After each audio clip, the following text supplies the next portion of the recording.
Amin Tabatabai versus a new player, haven't seen before, Harsha Barata Cody. Did I say that right? I've never seen that. All right, that was actually Baratatha Cody. That was really good. Baratha. Yeah, I wouldn't have got. I wouldn't have said that if I was there to say it. Oh, you think he made mage! Oh no! Oh no! Queen Bro, of that's 2. that 2,700 subs. That's ridiculous. Queen of 2, because here comes 93. No, 93. 91. Oh, 91, even better. I'm out. Oh my God, he threatens mate in 2 ways. Back rank and G2. Yo, we got fair play on Hikara. Let's get the fair play team. But Granov has got to be pissed on that. The bishop can't move because G2 would have been mate. And look, he's not even done being dirty. Oh my God, this is the like little shake and bake, stick and move, right? Triangulation. Dude. Check. Look at this. 2 again. Just go right back to the same corner and remind White that it's stalemate. Yeah, this is so cool. Whoa! Oh my God! He got him! He got him with the brain. It hurts. Oh no! Oh no! It hurts. Okay, you can do either one here. Wait, what? He didn't play Rook Oh my God! D8. He didn't play Rook D8. He should have played Rook D8. Oh my gosh! Hikara does it again. What in the world just happened? It was one from resignation. Bortnick could lose this game now with only 4 seconds. What is going on here? I am absolutely blown away. How did we get here? What in the world? You called it, Danny. You said that because Hikara didn't lose that first match against Bortnick, where he had the losing position multiple times during that match, actually. He was in trouble, but he saved it, he recovered from it, and he wins it all. Taro has that effect on players, and he's a hard guy to put away, and that's why he has won yet another Rapid Chess Championship presented by Coinbase.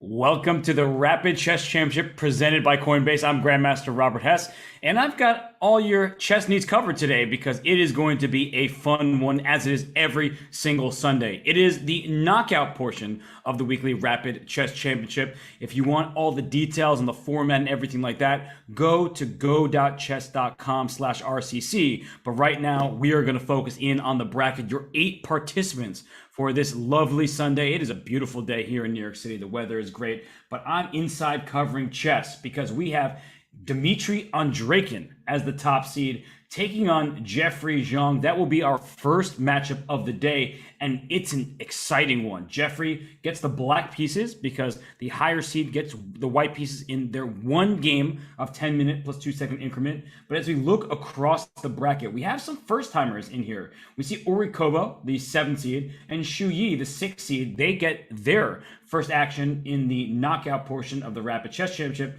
And they're not going to have easy opponents because David Paravian is the 2 seed. His FIDE classical rating may not be as high as some of the others like Hikara, Nakamura, Alexander Grishoek, but Paravian has been in the knockout many, many times at this point. In fact, with 14 participations, he's been in 14 of the Swisses. He's made it to the knockout 5 times, and I guess he's working his way on 6 with today's action. So Paravian, he's a regular here. Jose Martinez, Jospim, you may know him as. He is a regular in this event as well. And these players, they get the white piece in their games.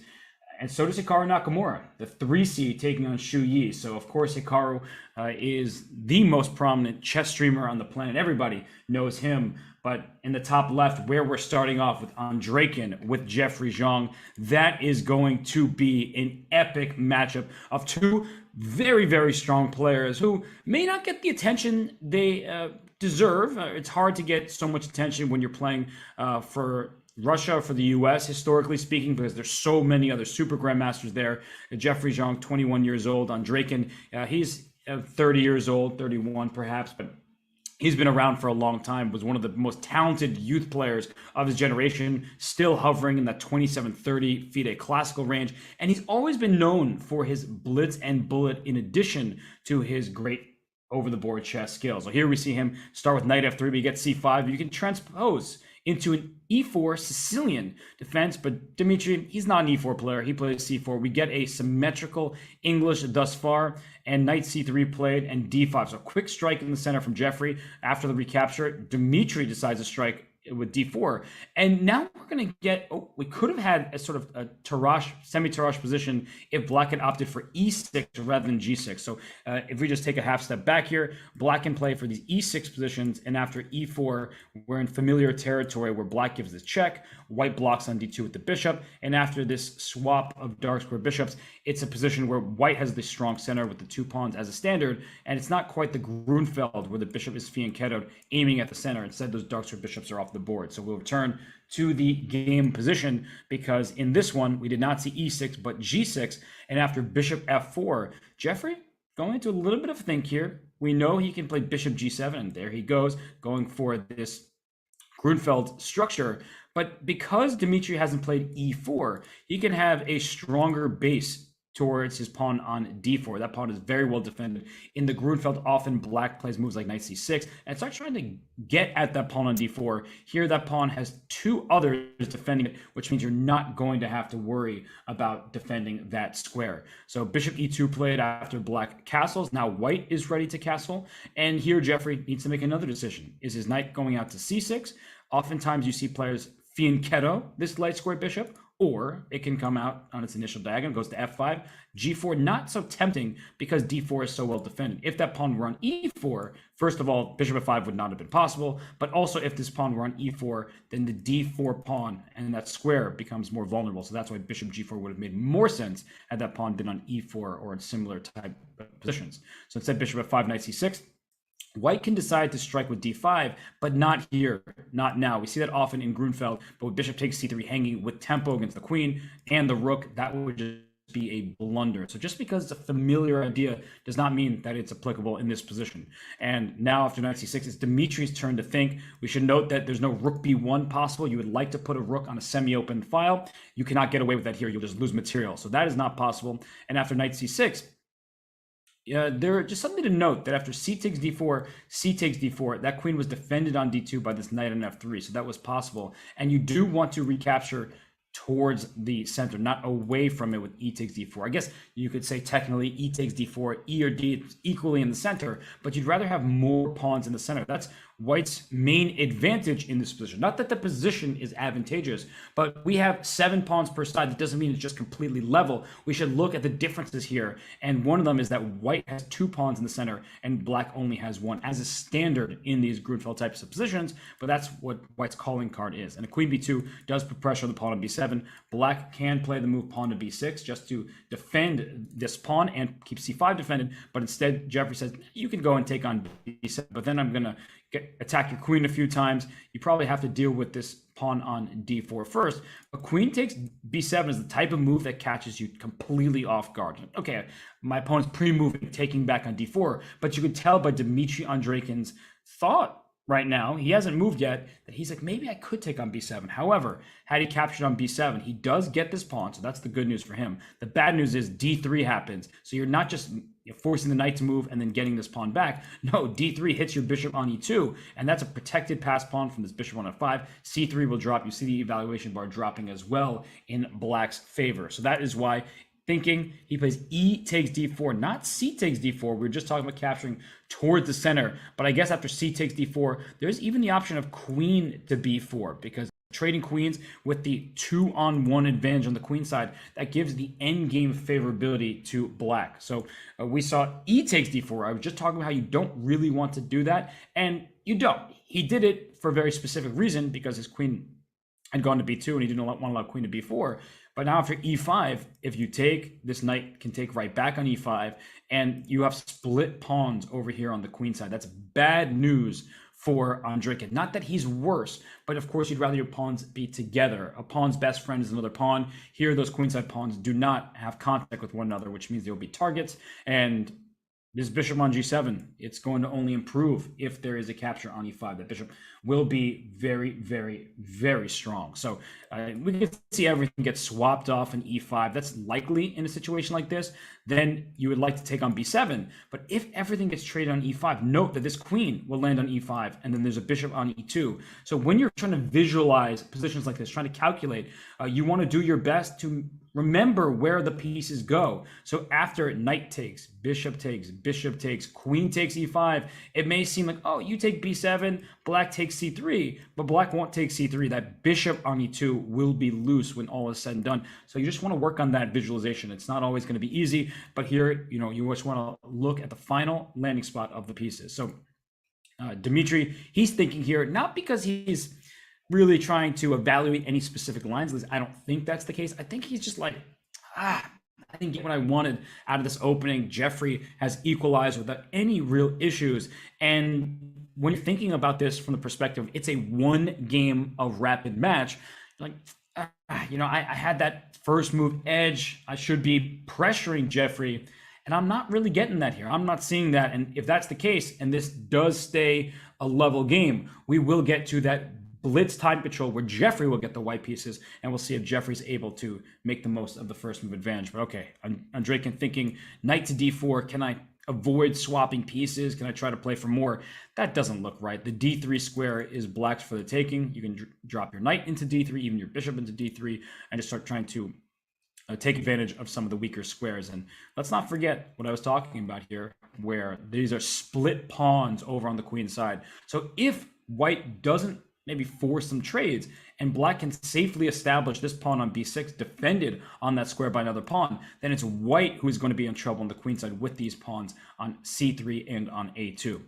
So the rook came to d1, b6 is available. It's not like you're just by virtue of having these compromised pawn structure on the queen side that white is in some huge trouble, nothing like that. And Dimitri's trying to take control of the open d file, right? If we look through the board, the e file and the d file are open. So let's put a rook on d1 where there are no other pieces. Black can try to go rook to d8 and compete for the d file himself. But let's not forget the b7 pawn is vulnerable. So at some point that could be a problem. And knight d4 is more appealing for white. Remember how I was mentioning the d3 square. now that the rook is on d1, there's 1-2 pieces covering the square, and there would only be one defender, this bishop on f5. So knight d4 now is much more enticing from Andrekin's perspective to attack this bishop, to close down black's access in the d-file. And so I think that Jeffrey could safely take on f3, but he doesn't really want this bishop to get to f3, because then you see these bishops staring down the queen side. That could be a problem for this rook on a8, and in particular the d5 square is one that white would love to establish a bishop on, because then the f7 pawn and the king on g8 feel a little bit uncomfortable, and b7 is likely to fall regardless. So Jeffrey plays the move bishop e4. I love that decision by him. He is saying, I'm going to defend my pawn on b7 with my bishop, and now I'm really applying some serious heat on the f3 square, because if you allow me to take, you have to take the g pawn and then have double isolated pawns. Your king will be a bit exposed, so it's clear that that's not what white wants to allow. And knight d4 is possible. It doesn't come with any fire against this bishop on f5, so that's good news for Jeffrey at this point. So knight d4 played, shutting down this diagonal. c3 feels a little bit better protected, but black at any moment can play for b6 and try to drop this bishop back to b7. Use that bishop on the long diagonal. A fianchetto bishop here would be very strong. So I won't be surprised if Jeffrey plays b6. He could also consider putting a rook on c8, going for the c3 pawn. It is not easy to defend that pawn. You'd have to spend time with a rook c1 move, things like that. That doesn't look too appealing. But I am a little nervous about having two minor pieces in the e-file. At a moment's notice, rook e1 could be a nasty idea, and so could knight to b5. So maybe that's why Jeffrey put his rook on d8. The b7 pawn, that's not the right arrow. The b7 pawn is already defended by this bishop on e4. So why do I have to spend a move playing the move b6? And if the rook came to c8, let's say this rook had gone to c8 here, then knight b5 would defend the pawn and threaten ideas of knight to d6. Forks galore. That could have been uncomfortable for Jeffrey, at least while he was trying to conceptualize the position. So rook e1, I was just mentioning that there are minor pieces in a row here, and if this bishop moves out the way, that could cost black a piece. A move like bishop b5 can hit the bishop, and the knight behind it lose its second defender. So Jeffrey plays bishop d5, putting his bishop on a protected square, two separate pieces defending it. e5 is a little bit loose, and loose pieces tend to drop off. But after bishop takes e5, bishop e5, there's no good move with this bishop to create a discovery against the piece on e5. So unfortunately for Andrekin, he might have been hoping for some kind of blunder, not happening. And the c4 square now is a black's for the taking. That's important. When there's an isolated pawn, you want to control the square in front of it, because it's isolated, meaning there's no pawn coming to b3, no pawn coming to d3, and that means black can try to take advantage of this square here, and white cannot push that pawn at all. So Andrekin on the clock, the time situation is about even. It's going to come down to who can keep control of this position. I like the prospects for Jeffrey with these connected pawns. If Jeffrey is able to stabilize his pieces, if the game just continues in a calm manner, it's Jeffrey who will have the better long-term chances. White has some activity here with that knight that was on d4, but now went back to b3. And so there's some activity for White's pieces here, to be sure. And okay, your queen is under attack, so don't blunder that. But I do think that this queen can just move back to a square like b6. I guess you're walking to bishop e3. That's a bit uncomfortable. And if you move your queen to c7, you're walking to another pin. So good move, I would say, by Dimitri. I see the eval bar is going a little bit in black's favor, but I'm not quite buying that from a practical perspective. It just seems like he's costing Jeffrey some time. He does go queen b6. That allows bishop to e3, but then he will play queen c7. And don't go full Fischer. Don't go pawn grabbing, because after bishop e3, queen c7, bishop takes a7, you may think that you're winning a pawn over here, but notice that this bishop is in trouble. So the move b6 traps that bishop in there, and the queen attacks it. So you would end up losing that piece. So that's why Jeffrey drops the queen back to b6. Dimitri plays bishop g5, just asking you what you're going to do about your rook, and Jeffrey answers that question very quickly with bishop to f6. I was applauding that bishop on the long diagonal. It has been a very good piece, but what Jeffrey is trying to do is trade on f6, and if the queen had been able to go to f6, maybe queen g5 with a checkmating attack. So instead, bishop e3 play, queen drops back to c7. Do not take that pawn on a7. We just talked about this. Black plays b6. Your bishop gets trapped. So instead, bishop goes up to d4, applying pressure on this knight and pinning from a different direction. Before, there was a bishop f4, queen c7 idea with a pin. Here, there's bishop d4 saying, your knight maybe it can't really move anywhere. It can drop back to d7 at some point, but you don't typically want to retreat in a position like this. So rook comes to e8. Bishop b5 does attack this rook on e8, but there's so many pieces defending this knight on e5, and you can just move your rook out the way if you want, or your bishop back to c6. So that's not too harmful of an idea. And this c4 square, it's completely under black's control. Notice three pieces, aiming at that c4 square. So c4 still is something that Dmitry should think about, because look at this, exploiting the pressure on the diagonal, but it doesn't work right now. And that's why instead Dmitry just drops his bishop back to f1. And I'm already looking at some potential with knight f3 check, because if you take and I can get my queen to that f3 square, I'm going to deliver a checkmate. Of course, that's wishful thinking. I'm just looking at possible ideas, and that's what you should do when you play chess games yourself. You should, even if it doesn't work here, I don't want you just sacrificing a piece because it looks fun. You should be trying to think of ideas to go after this king. Not to mention knight g4 right now does in fact go after the king. Checkmate to one threatened, but after knight g4, pawn g3 will stop that checkmate and also allow this bishop to move out on this diagonal. So g3, not really a move you want to play, but after knight to g4, you have to. So if there's a follow-up that is useful for Jeffrey, he plays knight g4, inducing g3,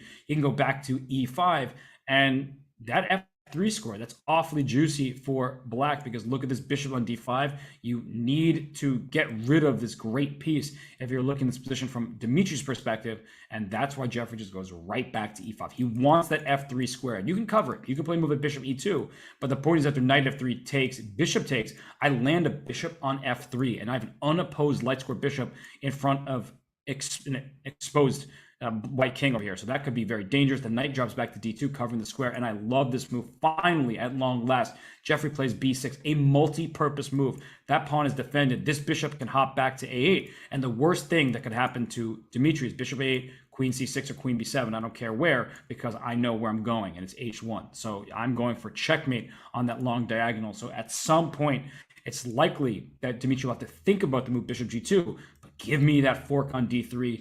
Give me these light squares available to black as soon as you move that bishop from f1. So rook comes to e3.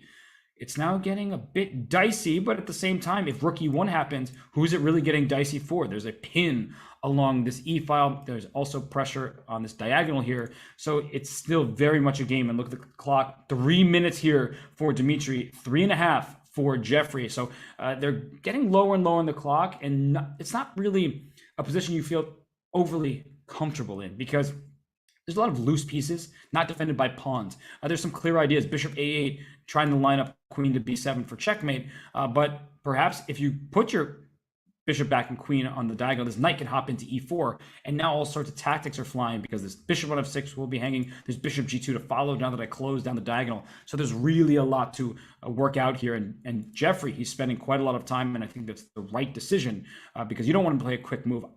If had been playing bullet, bishop 8 would have been the move I would play instantly. Not saying it's the best move, but it's a very kind of obvious move trying to line up the bishop. Instead, rook e6, very good decision defending this bishop on f6, also allowing black to double on the e file and control this e5 square, but also maybe there's some knight jumps that will be annoying for white to deal with. And this knight on d2 is keeping the position together.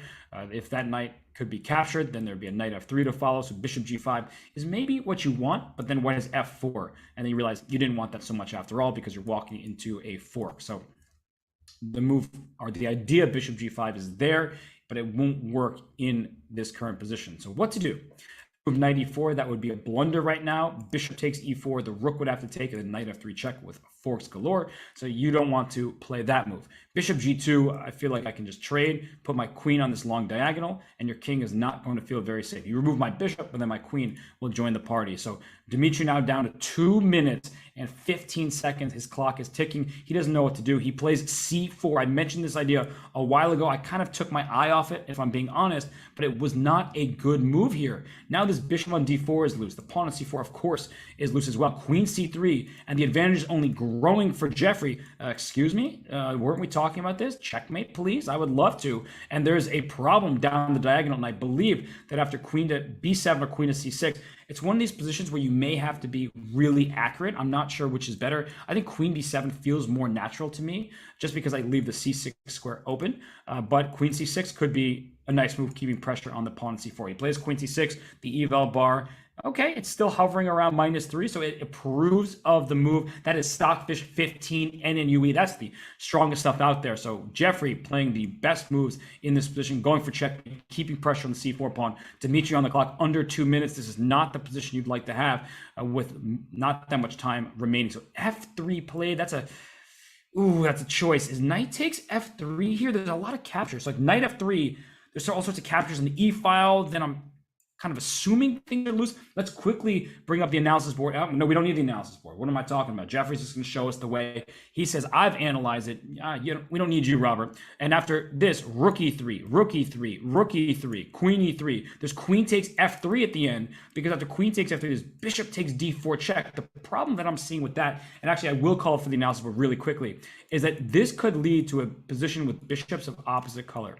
Queen f3, bishop d4. If you block, we get same colored bishops. I'm up a pawn, but I'll play king g2, because then after bishop f3, king f3, opposite colored bishops, you see the eval bar. This should be a pretty simple draw down just one pawn with the opposite colored bishop. So that was a long sequence, and that's what Jeffrey is trying to calculate. That's what Dimitri was relying on. But look at that. He threw in bishop takes d4 first. The knight couldn't capture because of checks on h1. And now you see exactly what I was talking about. Instead of opposite colored bishops, if you trade queens, and you might have to trade queens, otherwise you'll face queen h1 check, you are down a pawn in a bishop of same color ending. That's very good news for Jeffrey. It means he can try to orchestrate a trade of bishops. We'll also notice that these pawns are on light squares, which means that black can target them. And these pawns are on dark squares. Let's put those in blue. Hard to get to those with the light square bishop. So this is a very promising ending for Jeffrey. He'd like to start pushing his pawn on the king side over here, but look at how quickly Dimitri brings his king into the center. c5, maybe I'll just play b5. I'll just push through, then play a5. And that's what Jeffrey does, because he wants the potential for an outside pass pawn over here. The king is perfectly situated for black, and we can play on both sides of the board. We can create a pawn on both sides. Now, I wouldn't rush these moves because the king can come into e5. Jeffrey establishing the possibility of this outside pass pawn, but he's not rushing that, because if you play b4, the king will just hunt that pawn down. Instead, he brings king e6, and now we're deep in the end game. It says -5.7. It's only one extra pawn, but there's already threats like this. If you play king f5, there will be bishop h3. Just keep that king out of g4. We're trying to go after this pawn, but the king on e6 is well placed. There's no check off the e6 square from this diagonal. The b5 pawn covers the square. So bishop d3 played, not allowing this king to go to f5. And now it's time to push the pawn. And there are a number of winning possibilities, I would say. One idea I was even wondering about is bishop e4, offering an exchange of bishops, costing black a pawn. But because you have the outermost pass pawn, oh, and that was a mistake for some reason. Why is that? What is the downside of that move? Wow, interesting that this was like such a bad move. It seems like a completely normal one. And that's the reason. If you take on h5, there's bishop takes f5 check, and the king is distracted from this bishop on d5. So you cannot take that pawn. Not that you really want to, you prefer to push, but the same holds true. Bishop takes f5 with check. The king would have to take the bishop, and then once white king takes on d5, this pawn is rolling. So h5 down to a minute. Is Jeffrey trying to figure this out?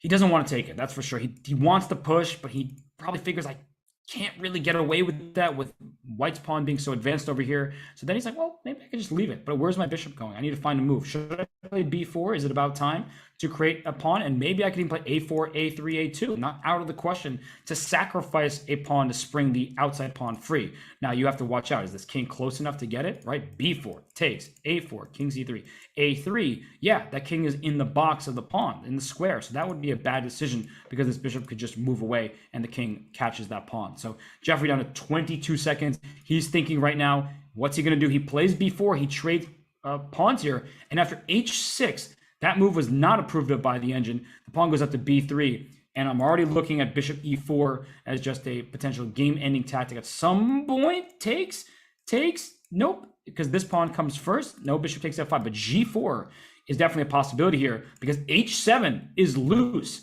And once h7 drops, that h6 pawn is very strong. It looks like Jeffrey might be losing the thread of this endgame.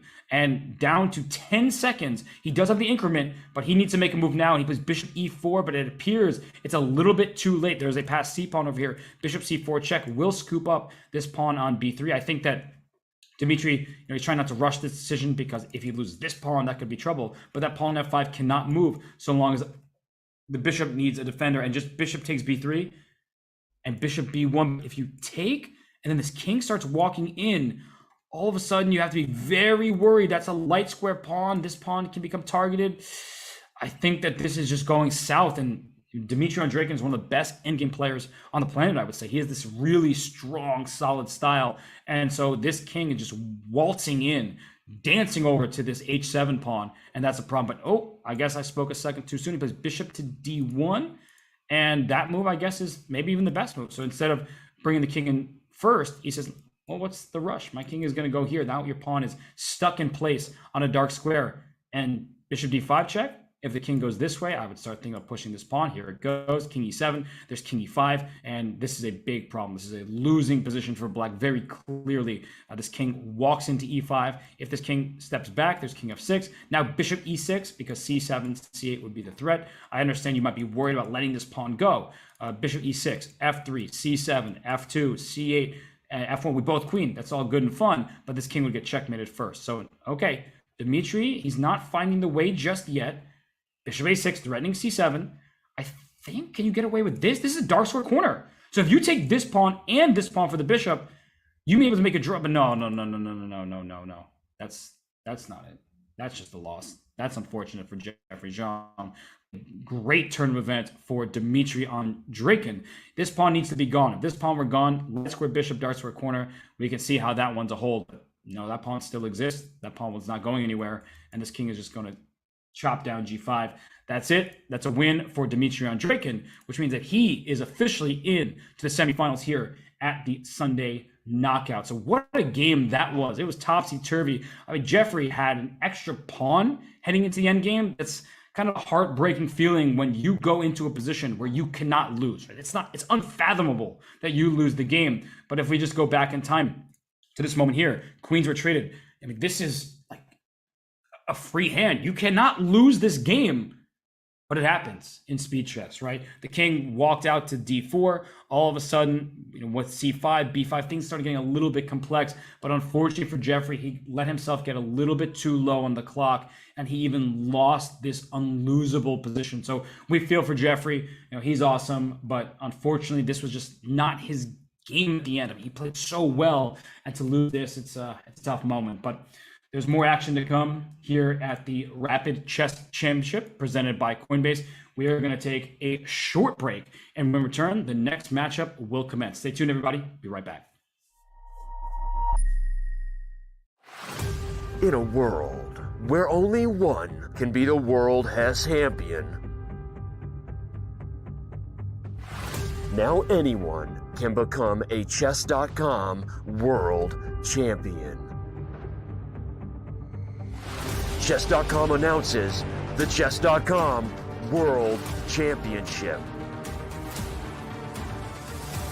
With $1 million in prizes.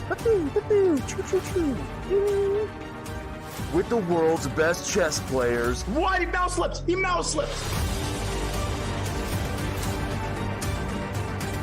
Against Robert Hess's will, now anyone will become a Chess.com. Blue check marks. Everybody loves blue check marks. Chess.com is excited to launch its own blue check mark today with our verified members program.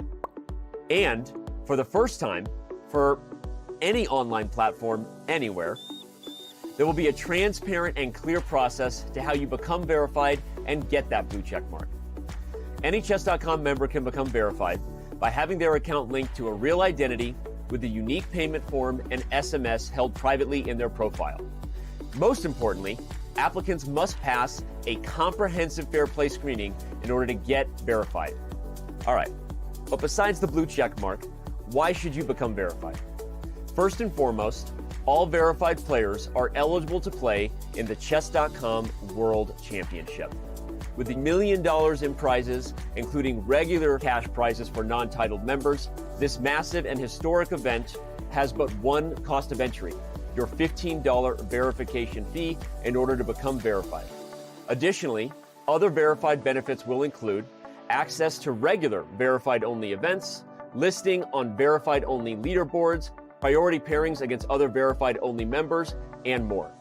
To learn more about how to become verified, if you're watching this during one of our live shows, use the command verified in chat. Or if you're watching it anywhere else, go to chess.com/verified today and go get that beautiful butterfly. Blue check mark.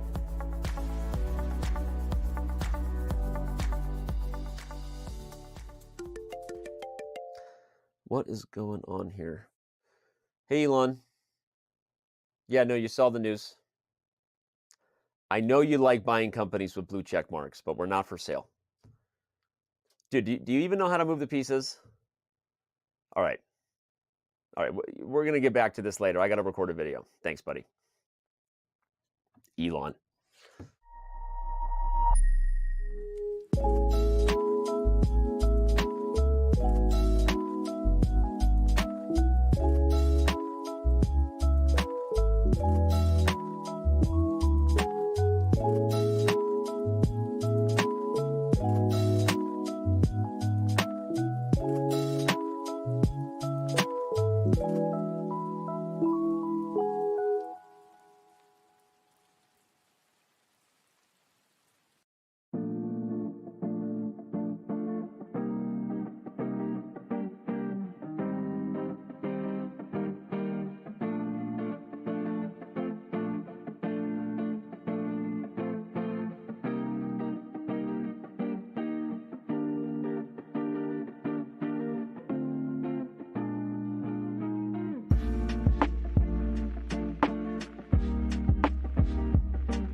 The matches are so good, I'm starting to sweat. The action is heating up here at the Rapid Chess Championship Sunday Knockout. This event is presented by Coinbase. And right now, Dmitry Andreikin, he is the only person that we know of that's in the semifinals. We're about to have our next matchup between Alexander Grishoek and Jose Martinez.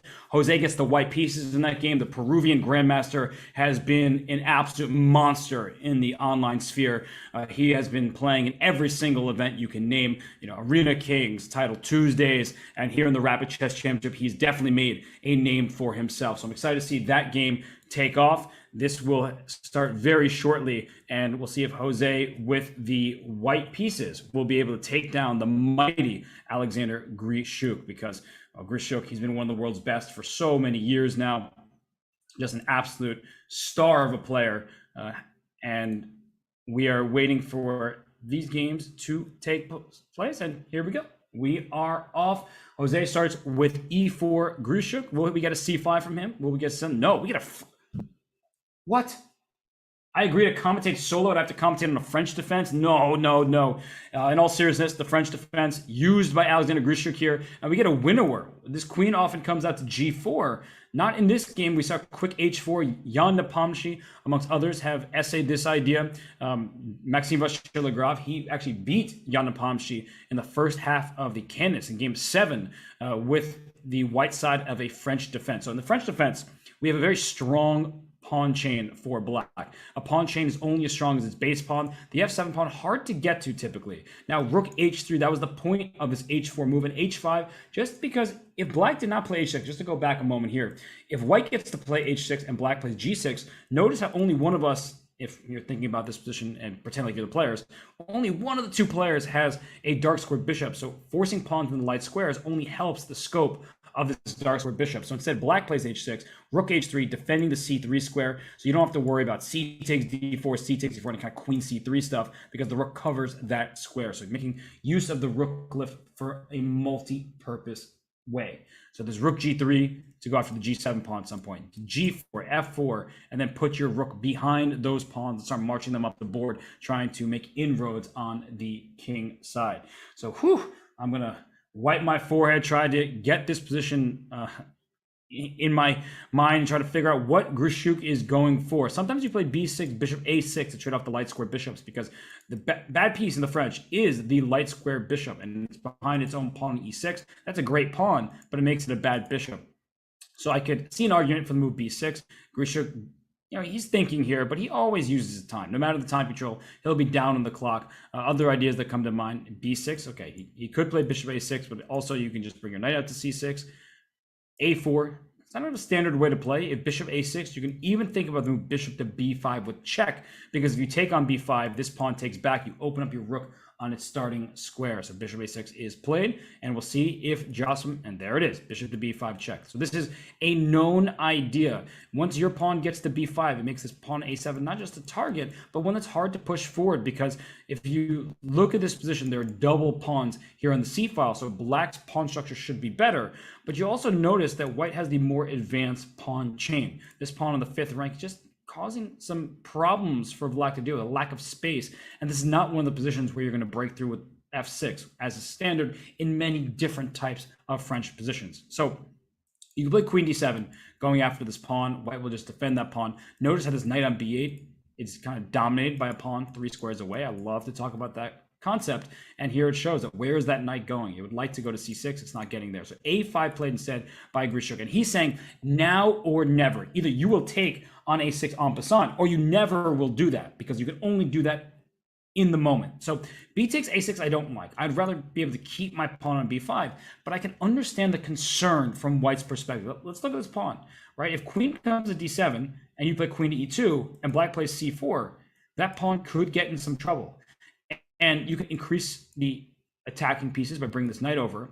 Now, I don't think you want to play c4, right? Because that gives the bishop the a3 square. And once that bishop gets to a3, then it has the diagonal to work with. So c4 is a move that you would like to induce from white's perspective, but you can also make an argument for black doing that if it, and only if it means you're winning this pawn very quickly. Just to show a sample variation, I'll make a kind of sequence of moves that looks like it makes sense. Knight here, queen d7, queen e2, and let's say we get c4, and you play rook b1. This knight is just coming around to go this pawn. Now it doesn't work here, as you can see the evaluation bar going up, because white will say have that pawn. I'm just gonna go over here on the king side, and here comes queen g4, here comes a rook to g or f3. This king is not happy, this pawn is not happy. There's issues for black on the king side. You can't just focus all of your attention over on the queen side and the pawn on b5. So that's just to show this pawn could become a target, but it's not one that Jose is overly concerned about, at least not at this stage of the game. But Jose, he understands how critical this moment is. People often ask, hey, how do you determine what a critical moment may be? And here's one of these situations that you cannot change your path.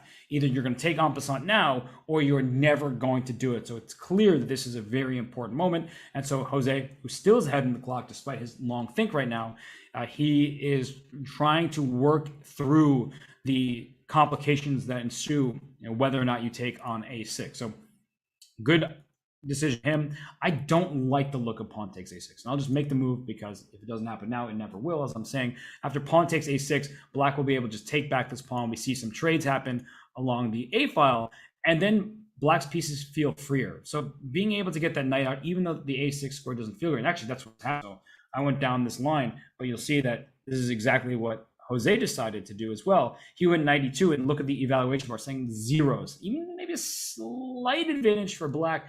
And I wouldn't put too much stock into what the engine is saying right now. Yeah, it's about level, it's fine, sure, but that's not how I look at these positions. I'm not looking at it from let me calculate, not let me calculate, let me add up, is it 0.2 better? No. I try to see what's going well for each side. So what I like for black is that there are these double pawns here. that's good news for black with a healthier pawn structure. What I like for white is the potential to crash through on the king side, because the side that controls the pawn breaks is often the side with the advantage. Now, you could argue that c takes d4 is a pawn break, and it certainly is, especially if this rook can get to the c file and start putting pressure down not just c3, but at c2 behind it. The c2 pawn is not going to be easy to defend.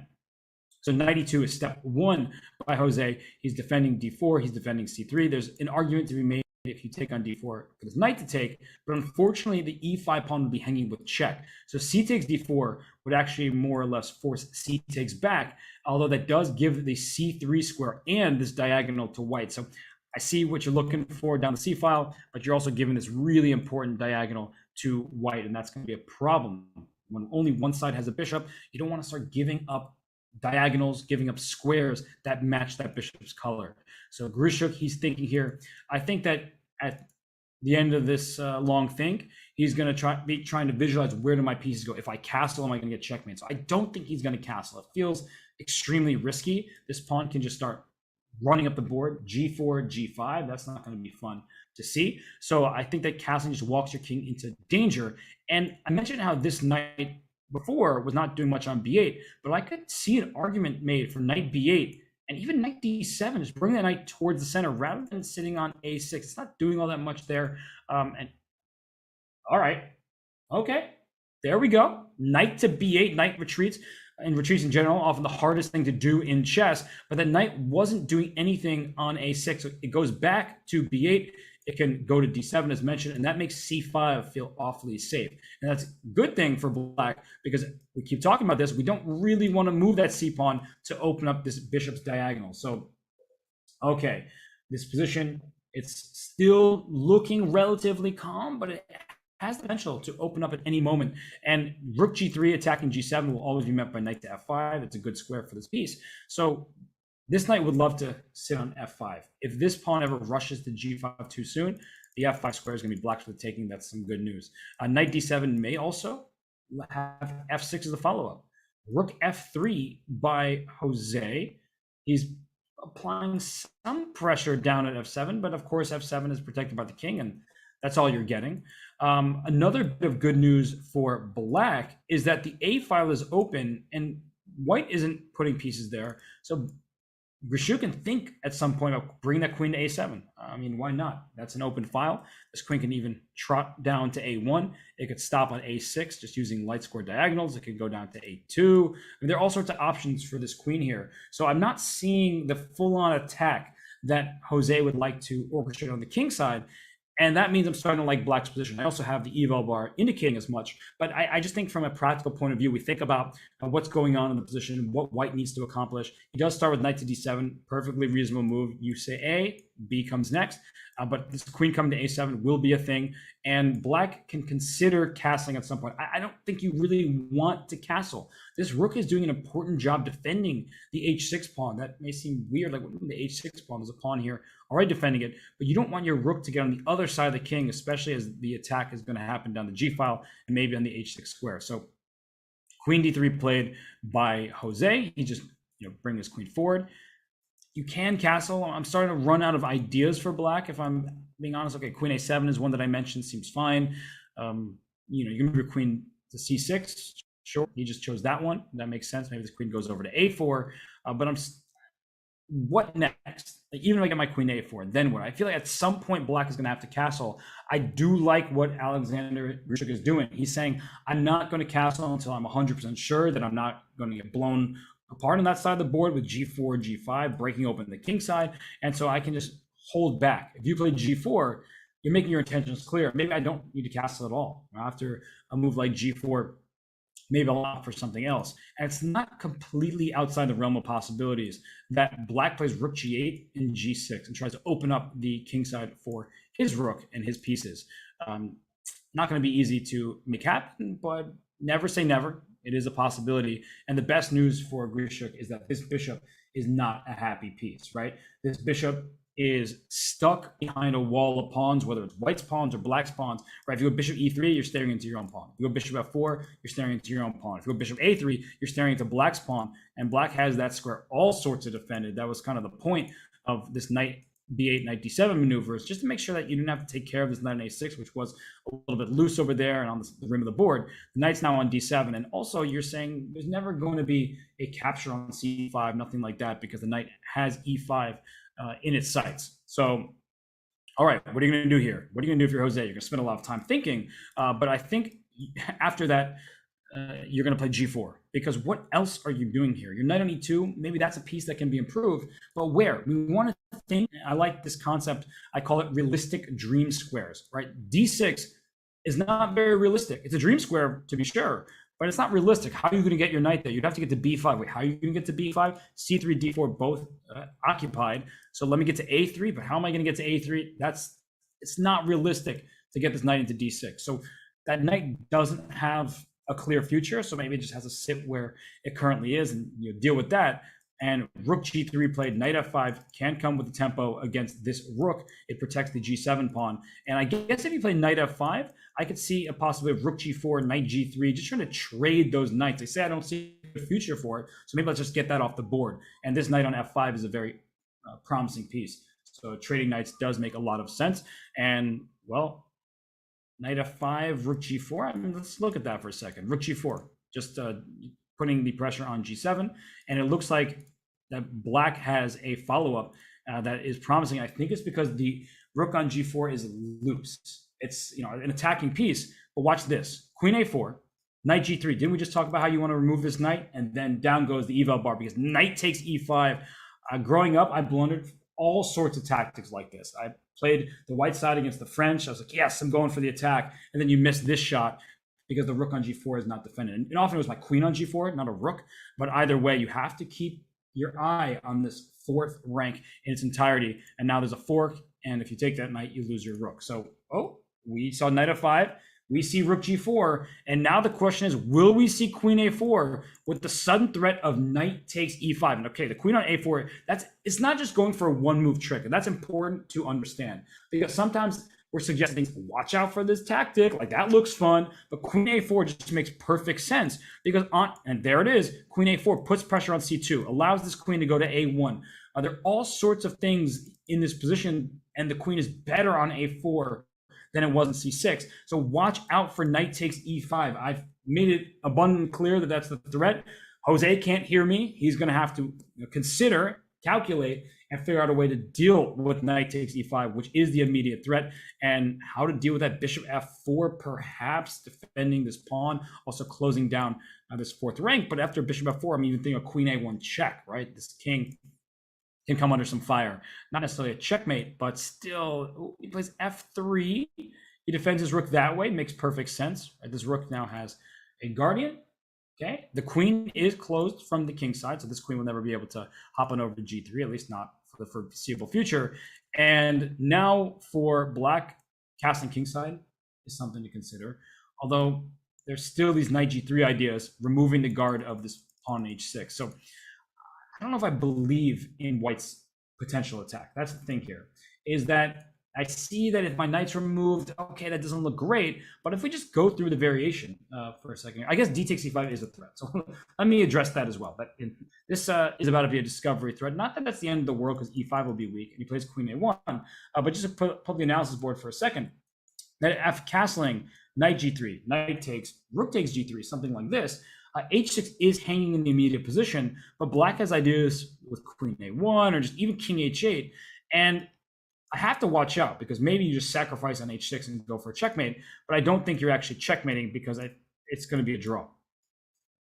King h7, queen d3 check, queen d2, and then the king goes back and forth between h8 and h7. And I don't think white is in time to bring that queen over to f4 and to g4, because if you try to go for this kind of checkmate, as you see on the bar here, just queen takes c2 likely is enough. This king is not very happy, and it looks like you're going to get checkmated, but you always have queen c1, queen g5. So that's a long variation, not happening, but queen a1 played instead, queen d2 by Jose, defending this bishop another time. He's clearly trying to free up his knight to go to g3 and doesn't want the knight to be stuck defending this bishop on c1. And I believe that throwing in this capture here or castling, but get the sense that castling could be really dangerous regardless. I mean, there's this knight g3 and rook takes g7 idea in many positions. So if you castle, knight g3 takes, rook takes, and king h8, thinking that you've gotten away from queen takes h6, there's rook g7, king g7. At the very least, white has a draw by repetition with queen g5 to h6. And it looks like that's the most that white has as well. So instead, after queen to d2, well, not instead, because we haven't seen anything, we are waiting for the move here. Queen d2 played. Grishoek trying to figure out, what do I do with this king?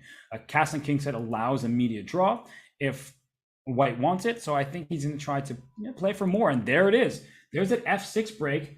It's been a long time coming. He goes for it because now white doesn't have the pressure that he would like down the center. I mean, knight f4 doesn't look very fun to my eyes for black to deal with because e6 becomes a quick target. But perhaps there's a future for this king, and it's just an f7. That frees up this rook. And remember that this queen is putting pressure on the bishop on c1. So after knight f4, there's no way to get that queen into the game because the queen has to stay defending this bishop on c1. Not to mention that this pawn on d4 could become loose. And after e takes f6, knight takes f6, the rook is under attack. h5 is a pawn that you may lose in some of these positions. I'm starting to feel this position for Grishoek. The engine says zeros. Of course it does, right? Of course it's completely level. Again, that's not how I'm looking at this position. From a practical point of view, I think it's easier for black to play. And if you take on f6, you actually might just, losing spot quickly, right? ef6, a knight takes f6. Where's your rook going? I guess up to g6. And then in a situation like this, I mean, I can play king f7. And this rook might get trapped here. Knight e7, knight h4, this pawn is hanging. So this could get out of hand for Jose very quickly. And now with Grishoek, having spent a lot of his time, he's happy to see that Jose is also joining him down at the 2 minutes or less club. Still a little bit over 2 minutes for white. Grishoek down to 1 minute and 27 seconds. And we see a trade of knights and king to f7. The king is perfectly safe here. Unless this queen could quickly get to g6, the king's not going to have any issues. Queen d3 loses a piece in the spot, and thus the game. So unfortunately for Jose, whatever attack he's hoping to drum up, it's not happening. And the center is on the verge of collapsing. This rook can join the party, coming through to a8. So I am liking the look of this for black. And f4, oh my gosh. Usually we talk about having a bishop as an advantage. This bishop is bad, bad, bad, bad. And I would think about playing f5 just to keep that bishop locked in.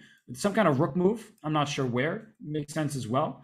I just have to also be on the lookout for this f5 push. I'm not sure if it works just yet. And Grishoek plays f5 himself to close that down. But I was wondering that if black didn't do it, was white going to play f5 and e6, sacrificing a pawn to get this g7 pawn that actually looked pretty difficult for black to deal with. So f5 by Grishoek and c4. Oh my gosh, what is happening here? So c4 by Jose. Now Grishoek under a minute on the clock. And if he just takes this pawn, then d5 happens and his king is being ripped open. So queen takes d4 by Sasha. It makes perfect sense. If we see a trade, pawn takes, cd5, ed5. I don't like the look of black's pawns, but black will temporarily be up one. And this with this rook coming over to a8, it seems like perhaps that black is getting away with this, even though it's looking a bit suspicious, especially if this becomes a protected pass pawn on e5. So we're looking at this position. e6, even an idea. King takes e6, rook takes g7. The problem for white is that the bishop doesn't attack the h6 pawn. There's a pawn f4 in the way. If you could push that pawn back to f3, you'd be much more likely to play e6 and grab this pawn. So right now, it's a big moment for Jose. He's now down on the clock. He's definitely thinking about e6. He plays rook g6. Now he's putting pressure on b6, but also threatening e6 check. Rook e8 is available if he wants it. c5 is also an option to cover e6 and then try to push d3. That does give up the b6 pawn. So do you really want to give up b6? No, but it could be worth it if it means that you avoid all other tactical consequences. And a knight on e6, by the way, that's a great piece. If you get this knight to e6, it attacks f4, it protects g7, and it really does solve most of black's problems. Of course, the knight's on d7. See, not allowed. Not letting me do it. And Grishoek doesn't really want to give up b6, does not want to allow e6, doesn't want to allow rook d6. So there are a bunch of things I'm saying he doesn't want to allow.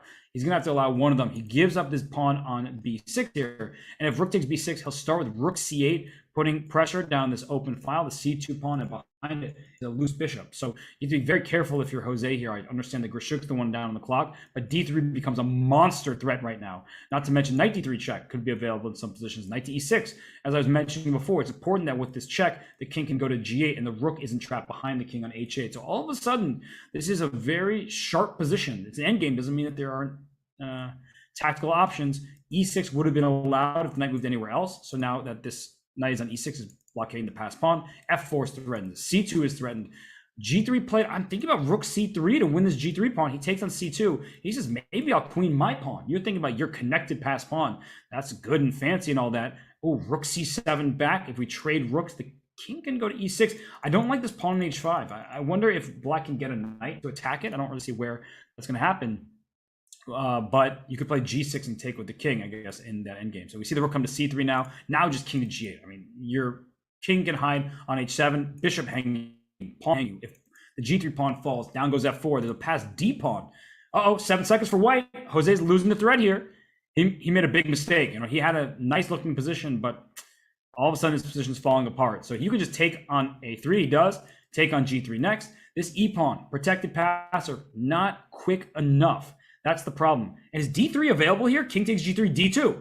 I think you can just throw your rook away and push that pawn.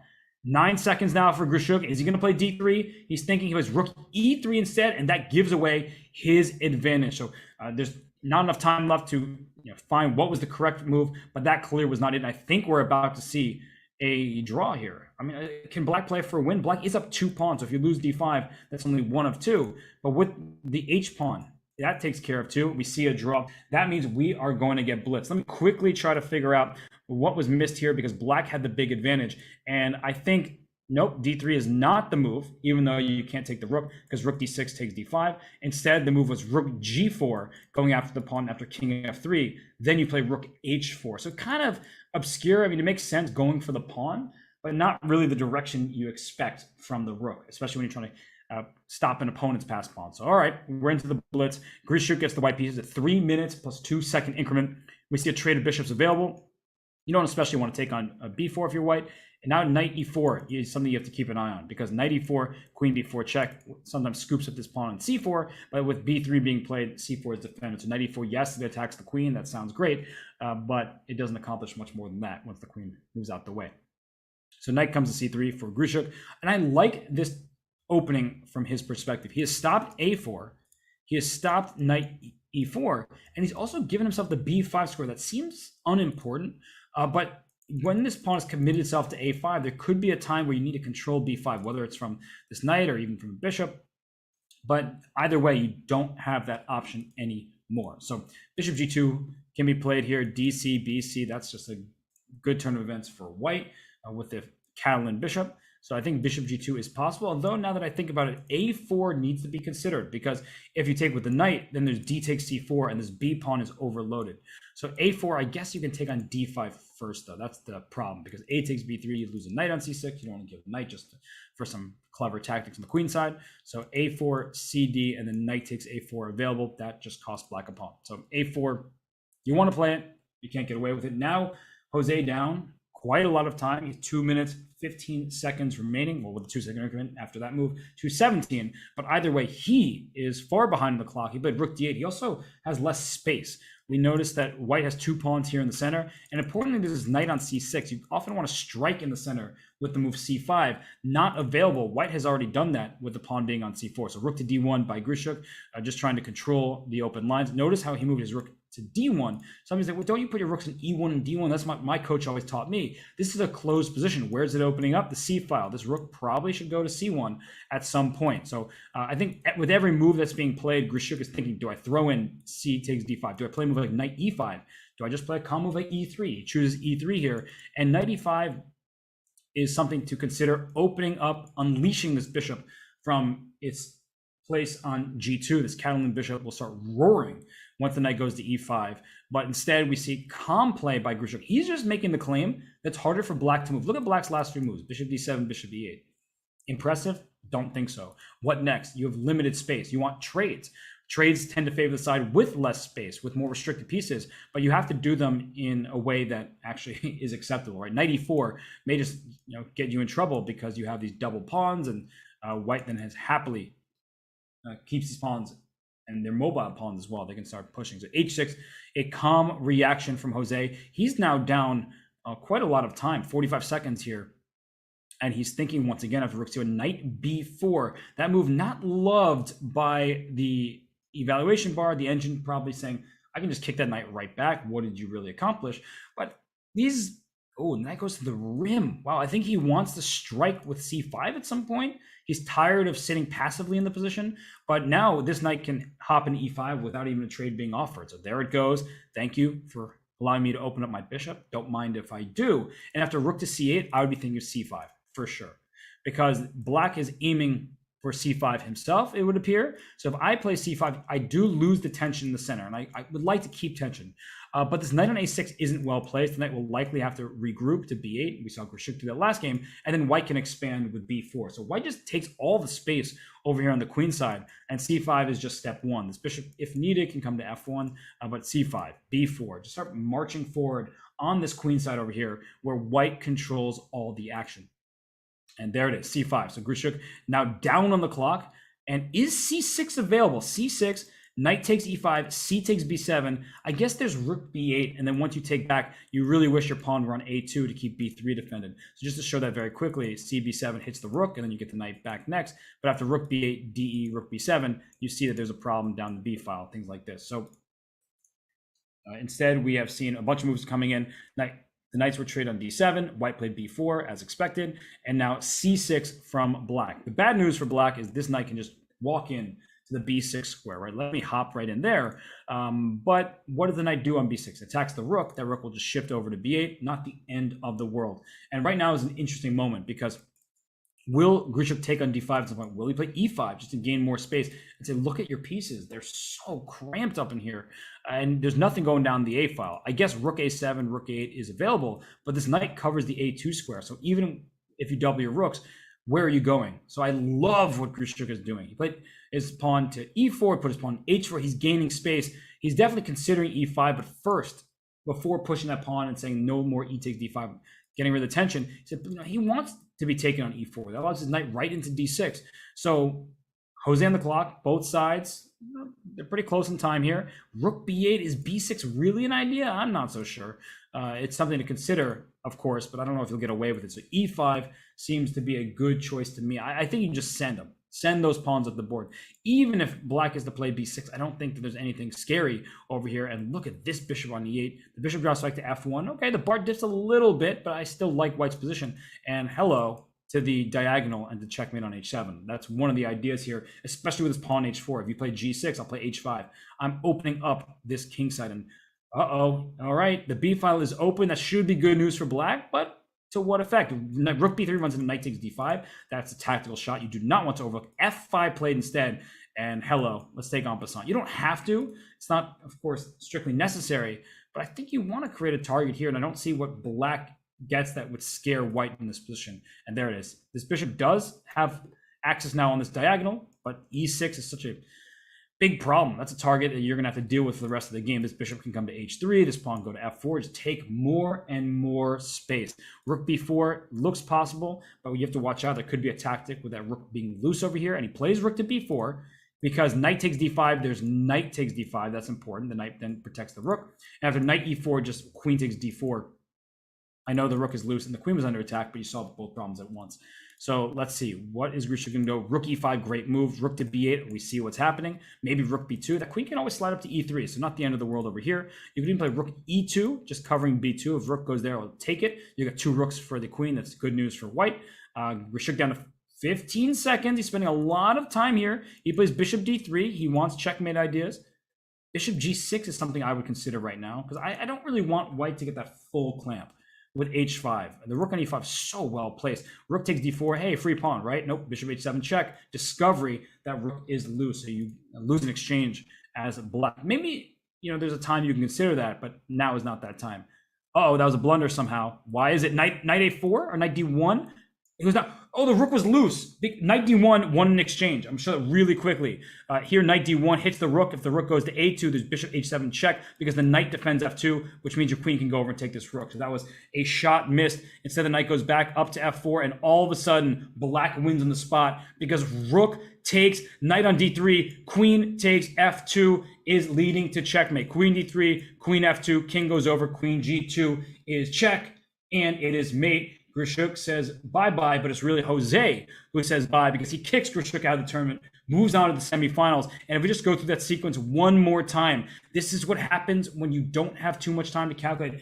Grishoek actually had a winning position if he were able to spot the retreating move, knight to d1. You attack this rook. You attack this, you protect this pawn on f2, which is very important. If you made the move knight a4, which is what I first suggested, a little bit more active, rook takes d3 wins on the spot. But even ignoring that for a second, after bishop h7 check, king h7, queen takes d3, you'll see the big difference between a knight on d1 and a knight on a4 is that queen takes f2, and the same exact checkmate happens to this poor white king on g, and then h1. You pick whichever checkmate you want, it doesn't matter. It is check. It is mate. That's how this game ended. That is why Jose Martinez is moving on to the semifinals. So congratulations to the Peruvian Grandmaster who continues to show his fine form in the Rapid Chess Championship. And we have more matches to come. It's still 2 more opening round matchups here at Sunday Knockout of the Rapid Chess Championship presented by Coinbase. We'll be back in a few.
And as we see the bracket here, the right side is finally getting underway. We have David Perevian, the 2 seed, taking on 7 seed Ori Kobo, making his debut in the knockout. So Ori Kobo, the Israeli Grandmaster, has the black pieces. The game has just started here. Don't worry, everybody. It's just been 7 moves. How did we get here? It was a Sicilian. And we saw this continuation with bishop to g5.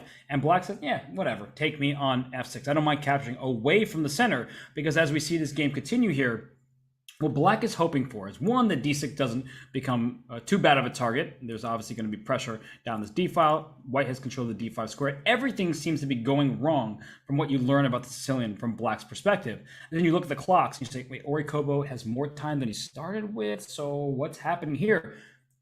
If black is able to get f5 at some point, it will open up this diagonal for the bishop and challenge this pawn structure and get rid of your double pawns. But look at this. What a weird repetition we've seen thus far of this knight going to e2, this bishop to e6, the knight back, the bishop back.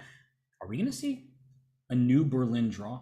Is this something that I just don't know? Like, is this some kind of theoretical draw? I really highly doubt it, especially considering that the bar is up at 0.7 in white's favor. So out of the opening, seems to like the position for white. That doesn't mean all that much. I think that can be misleading. I mean, this is still in Ori Kobo's preparation. He's obviously prepared this deeply. Otherwise, he wouldn't just venture into it. I'm more concerned about his connection because he has 2 bars up there, and he also has a bishop. What is that? It's a flare, bishop flare. Okay, looks like Paravian's got a pawn and Koba's got a bishop. We know which is more valuable usually, but it looks like the game's just a draw. Wow. Somebody teach me this theory, please, because they just repeated moves, and that didn't have to happen. White could have made a number of different choices, but I guess Paravian not feeling comfortable with the position. Ori Koba does that. Give me some water. I'm going to enjoy that sip, and now we're going to get blitz chess. So whichever match is up next, and there's only one match that come next, is Hikaru's match against Shuyi. They might have to start sooner than expected because that was a very, very quick draw. And now Orikoba gets the white pieces. Perhaps Paravian was very confident in his blitz skills relative to Kobo. But either way, that was a very surprising turn of events. I mean, if I look at this position, and I think, what's wrong with queen to d2? Is there any real issue with that move, trying to castle queenside? Easier for me to say because I don't have the repercussions of making the moves, but a move like queen to d2 seems completely normal. Bishop to g7. I guess, you have to look out for these f5 breaks at some point, but what if I move my knight away now? Like even knight to b3, put some pressure on d6, try to castle queenside. It's just a game. It's just a game, but it's a game that Ori was better prepared for. And now Paravian, he'll have to test his luck with the black pieces in a blitz game. So waiting for that to begin. Okay, and there it is. Here we go. The game is underway, and we look at the blitz ratings, and now I think we might understand why Paravian was perfectly okay making a short draw. Look at those ratings: 29.54 for Paravian, 27.64 for Orikoba. Great player, but he has an opponent who's, I guess, stronger in the blitz time controls. Now, there's increment here. That's a difference maker for sure. Orikoba, he's played a number of Title Tuesdays. He's very strong himself. But we see now we get a Grunfeld and bishop back to e2. So why would you check to bring the bishop to d7 and then go back to e2? Oftentimes, this bishop wants to go to the b7 square. So bringing out to d7 discourages that. So bishop to g4. Talked about this earlier, right? In the first game of Draken versus Zhang, mentioned how when the pawn's in e4, bishop g4 makes sense because you're trying to collapse white's center. Knight c6 coming, trying to get after this d4 pawn, and this could be a problem for white, except this is theoretical. So b7 is under attack right now. You can go ahead and grab that if you want it. There's also this move e5. Maybe that's even the move here because bishop takes b7 would trap the rook in the corner. After e5, knight c6, the pawn on b7 can still be captured by that rook, and black's pieces are a little bit awkwardly placed, but I do believe that this pawn on b7 is going down. The rook will land on that square. Not the end of the world for black. There's a reason why Paravian has more time than he started with. There's rook takes b7. There's knight c6. And here, queen a4 looks reasonable to me. Bishop h6, that looks fine. Just developing and attacking the rook. But I'm looking at Paravian's clock, and I'm just thinking that he must be thrilled. I don't know how he feels about bullet chess, but in this individual blitz game, doesn't really seem like he's too concerned because he's making every single move instantly. Queen a4, as mentioned, it was bishop a3, does Kobo, putting pressure on e7.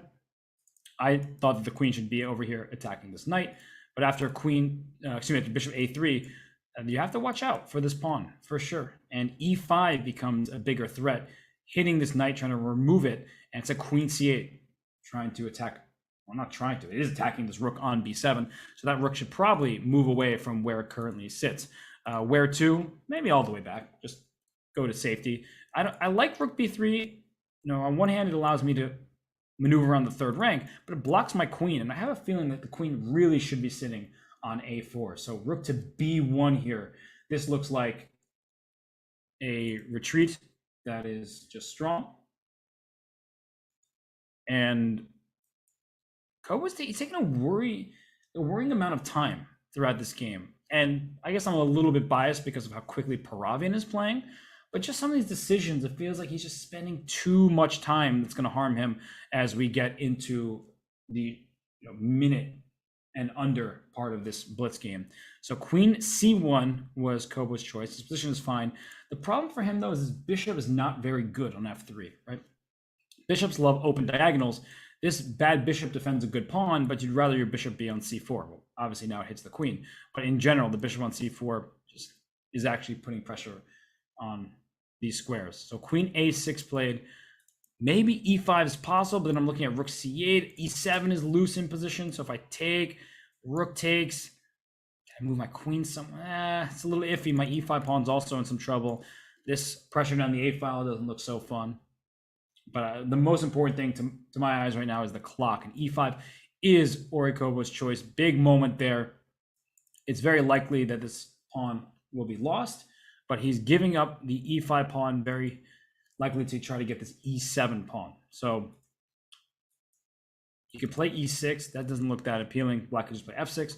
So it plays the move bishop takes. Expect we'll see rook takes. There it is. And where is this queen going? Queen f4, queen to g5, queen h6. Excuse me. Is there some kind of bishop takes f2 here? Yeah, there is. There is. Bishop f2, rook c2 check. Oh my gosh, there's a back rank mate. I don't need to show it because it's just going to happen. Bishop f2. If you take with the rook, there's rook d1. Bishop f2. If you take with the king, rook c2 check. And notice how I have the ladder checkmate started. There's rook c2. This rook will end on d1, and David Paravian is about to play bishop takes f2 check. So I'm just going to wait for it to happen here. If it doesn't happen, I will be very surprised given how much time. And there it is. Step 1, step 2, step 3, step 4, and that is check and mate. David Paravian. And that's what happens when you study your opening theory, folks, is you have a comfortable position, your head on the clock, you feel good about the different transitions that are to occur, and now it's just check and mate. Give up the queen for a rook, deliver a ladder back checkmate, and that will send David Paravian through to the semi-final. So he made a very quick draw with the white pieces. He is going to win a nasty game from the black pieces, a great combination. And Kobo, he's thinking, can I get away with king g3? Maybe I can survive. No, you can't, because your rook can't even get over to h3 to help you checkmate. And even if you threaten checkmate, your king's going to get mated first. So queen takes f1 check. There it is, rook d1. A nice aim to allow the checkmate. That's very friendly of him, but a loss is a loss regardless, whether or not checkmate happens on the board. But it's good to see it. We don't get to see it that often. And that is a really nice victory for David Paravian, who's been a mainstay here in the Rapid Chess Championship. I mean, it seems like he is qualified for about half of the knockouts from the Swisses that he's participated in. And right now, he has knocked out Ori Kobo. He makes his way through to the semifinals. And we have one matchup left in the quarterfinals. And it's last, but certainly not least, because the many fans out there are happy to know that Hikaru Nakamura takes on Shuyi here in the final quarterfinal matchup at the RCC presented by Coinbase. So with David Paravian into the semis, the winner of Nakamura and Shuyi will face Paravian. But for now, we'll take a short break. And when we return, it's Hikara time.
Welcome to the World Rapid Championships from Warsaw, Poland. We're about to get going.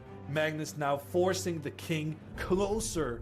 Yeah, this is very, very tricky for the Georgian player. No, and he blunders his rook. Oh my gosh. Oh my gosh. He blunders his rook. Why? And Magnus wins the game. And that was a lesson in just pressure. Duda, he has 3 pawns more than his opponent. Duda has won 3 in a row. He's getting off to a fantastic start. Gunina and Kostenyuk, 2 players with a perfect score. They're going to be facing each other. Kostenyuk once again has turned it around. And for the first time in the game, Gunina is down on the clock. Gunina is going to have to resign what initially looked like an amazing game from her. Magnus still has the threat on the pawn. There's the threat of rook f2. Magnus was actually very clever in how he just avoided the trade. And Shiro has lost on time. So we have 3 players in first place right now in the open section. This round, it's Alireza Firouzja and Magnus Carlsen. I think Magnus is going to wrap this up really quickly. The king moves away from the check. Magnus maneuvering his knight to a superior position. And Alireza resigns the game. The number 1 and number 2 players in the world right now. And Magnus Carlsen coming out there victorious, needing a win here if he is to have a sole lead. Magnus just simply retreating the king 1 step back. There's no stopping him from getting a queen on the next move. He's gonna win it, and he's gonna take the lead in this tournament. Carlsen playing against the youngster from Uzbekistan. Abdusatorov has beaten some really strong players in this tournament, and that makes me kind of optimistic about his chances against Magnus here. And Magnus now is going to give up another pawn. Wow, look at this. For the second time, Magnus is giving up pawns in order to just get rid of them. There's a check coming in here from Abdusatorov, and Magnus resigns. Abdusatorov takes the lead after a win against the reigning champion. Carlsen will have the opportunity to strike back with the white pieces against Nepomniachtchi. Magnus is probably regretting this knight cd5. Now he's definitely forced to be playing for the draw. He's not going to be catching Jan Nepomniachtchi. That was surely a very disappointing game with the white pieces. It's the big matchup of this round. If Kostenyuk makes a draw with the black pieces, she will be crowned world champion. I would have to give the edge to white in this position because of the permanent nature of black's king problems.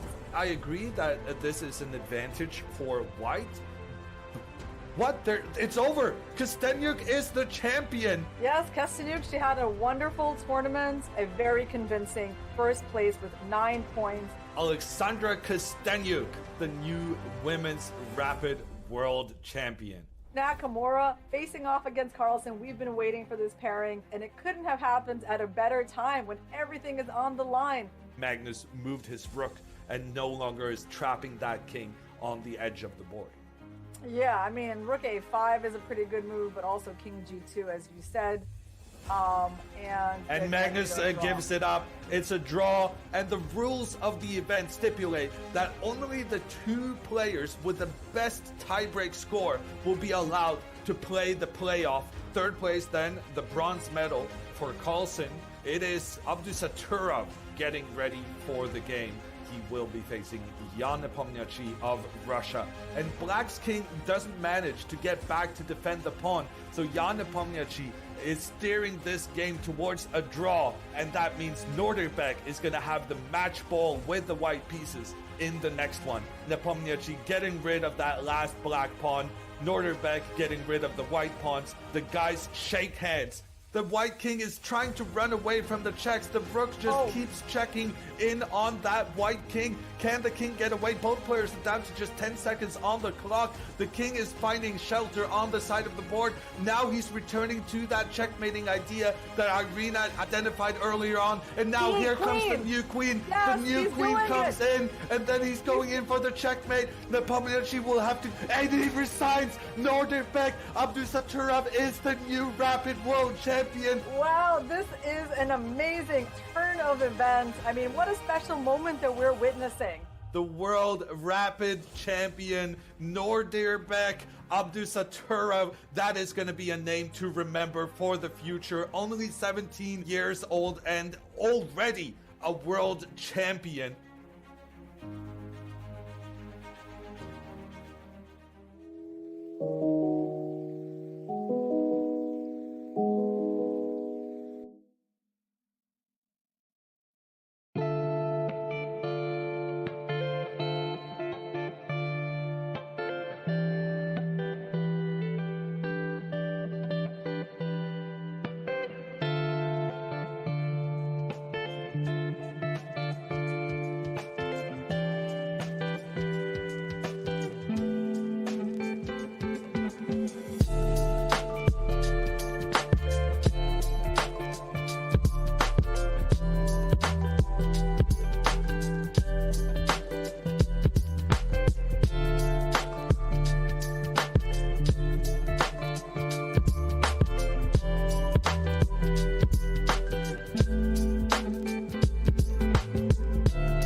This is going to be a real-time breakdown of Danny Wrench's games all time on chess.com. That's cool. Oh! In the last month, I am playing 83.12. I'm less accurate than them in every stage. Yeah. Man, that stings a little You bit. should Okay. do the more game review. Okay. Yeah, thanks. Okay, so Tuesday sucks. I gotta stop playing chess on Tuesday. Oh, it's because it's Title Tuesday. Look how many blunders there were back in December 2020. And now December 2021, 1,600. Don't look at this number. look at this number. Best. Let's go to tactics. Mates. I'll probably need to work on these ones. Yep. Every single rook fork that has presented itself to me, I have found. No one has a higher percentage of rook forks than I do. Yes, correct. These are literally the knight forks that you missed. I missed knight d6? You saw it just now. What the is wrong with me? I could have done here and then taken this pawn, and I'm winning because my pawns get held together. That's probably the coolest part about this feature. Like these positions against Hess? Rook there for rook e2. And he blunders mid and one. Oh my goodness. I'm awful.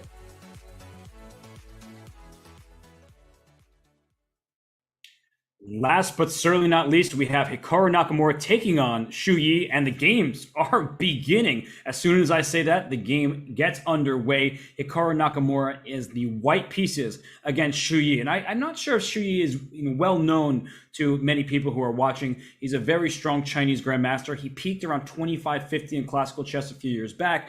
During the pandemic, hasn't been able to play so much. Rating has gone down a little bit, but unclear, if he's on his way up still. He's a very strong player nonetheless, and he is in his early 20s. But right now, on move 4, he makes the move b6, opting for a fianchetto setup against Hikara's typical b3 ideas. So Hikara's fianchettoed both of his bishops.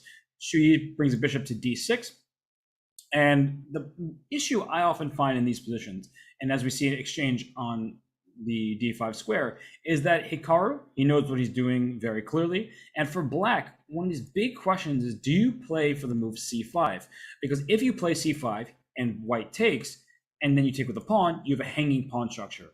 If you take with a piece, you're left with an isolated queen pawn. If you don't play c5 at all, well, you don't really have pawn breaks. And you really like to open up the position more. So Hikaru plays knight e5 himself. Do not take on e5 with the knight. After pawn takes, there's a fork with your bishop and your knight being under attack. That is too obvious for Shuyi to fall for, of course. And will he bring a rook to e8? But then white plays f4. So look at what Hikaru has done. He's gained space for himself in the center of the board. He has this pawn on d4, and then on e5. He would like to solidify all of that with his pawn going to f4 next. So this could be a big issue for Black if he doesn't find a plan quickly. And, well, he's spending his time right now. We see him locked in. We have both players' cameras available to you on screen. And we have that side angle of Shuyi. You can see that looks like a humongous monitor. Is he playing on a TV? Like, is his monitor TV size? That looks very, very large there. But either way, he's fully focused on his position. And he's trying to figure out, like I said, do I play rook e8? The downside of white playing f4 for white, so for Hikaru, is that it gives away the e4 square. So just like you hopped your knight to e5 after rook e8, pawn f4, knight e4, you're not going to be able to kick this knight out of e4 with a pawn. And so then this knight hops in here, and Black can play f6 to get rid of this knight on e5. But Hikaru is very, very well versed in these positions. He's played so many games of online chess in the last few years, so he has a wealth of experience, and now he also has a large lead on the clock. So what else can Black consider here? So rook e8, one idea. Queen e7 similarly goes to put pressure on this knight on e5. You can think about c5, but I don't like the look of it. Knight takes d7, and your position could fall apart very quickly there. In fact, you might just lose a pawn if you play c5, and I'll just show that quickly. Rook e8 was played, but had he chosen to move c5, instead of rook e8, knight takes d7. If you take with the queen on d7, after pawn takes c5, there's bishop takes f6. You've taken your g pawn, that's terrible. If you take on d7 with your knight, after dc5, the pawn on d5 just hangs. So that's why c5 not available to Black. Instead, rook e8, knight takes d7, not f4, which I'd mentioned. Instead, knight takes d7, queen takes d7, and knight c3. So Hikaru, he's just developing his pieces. Nothing extraordinary has happened, but Shuyi decides, I'm going to bring my knight to e4 anyway. Let's trade off some pieces. d5, not really a target. The bishop defends that. This rook could think about lifting, but don't go too soon because you might walk into a pin. And what are the plans for each side? After this pawn takes on e4, white is trying to put pressure on the c file, but there's a great bishop on d6 that's protected by the pawn and protecting it. So I would think about h5, h4. White doesn't have too many pieces on his king side. And so if you throw that pawn forward, alpha zero style, queen to f5, things like that, all of a sudden you could be attacking this white king because h5, h4, just trying to break down the white king side. It starts with bishop d5. I actually really like that move. How's that bishop on b2 doing? Not great. And why? There's its own pawn in its path. So putting the bishop on d5, you could even play c6 if you want, just keep everything locked in over here. And then comes h5, then comes h4. So no rush from Shuyi, and I do not like Hikaru's position. Now, Hikaru, he plays all these positions, frequently. He knows what he's doing, but I do think this position is clearly preferable for Black. Like, it's not even a question in my mind. Sometimes, like, the engine says it's better, but you're like, no, it's not that easy to figure out. It feels like Black has 8 different moves that all lead to an advantage, and h5 is definitely one of those moves, just throwing that pawn up the board. I don't see any reason why you wouldn't want to go for that. You could put queen on e6 or queen on f5. I guess queen f5 could run into some kind of pawn push because your e4 pawn would be pinned, and he starts with h5. Queen comes to e2. Sure, I like the look of queen f5. I understand that white may be considering the move f3, but even when you trade here, like just to force this all off the board here, wrong bishop.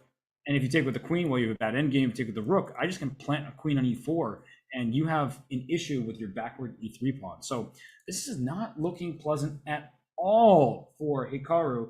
The best news for him is that he's a lead on the clock, and well, I guess he's also Hikaru. That's pretty good news when you're thinking about rapid chess.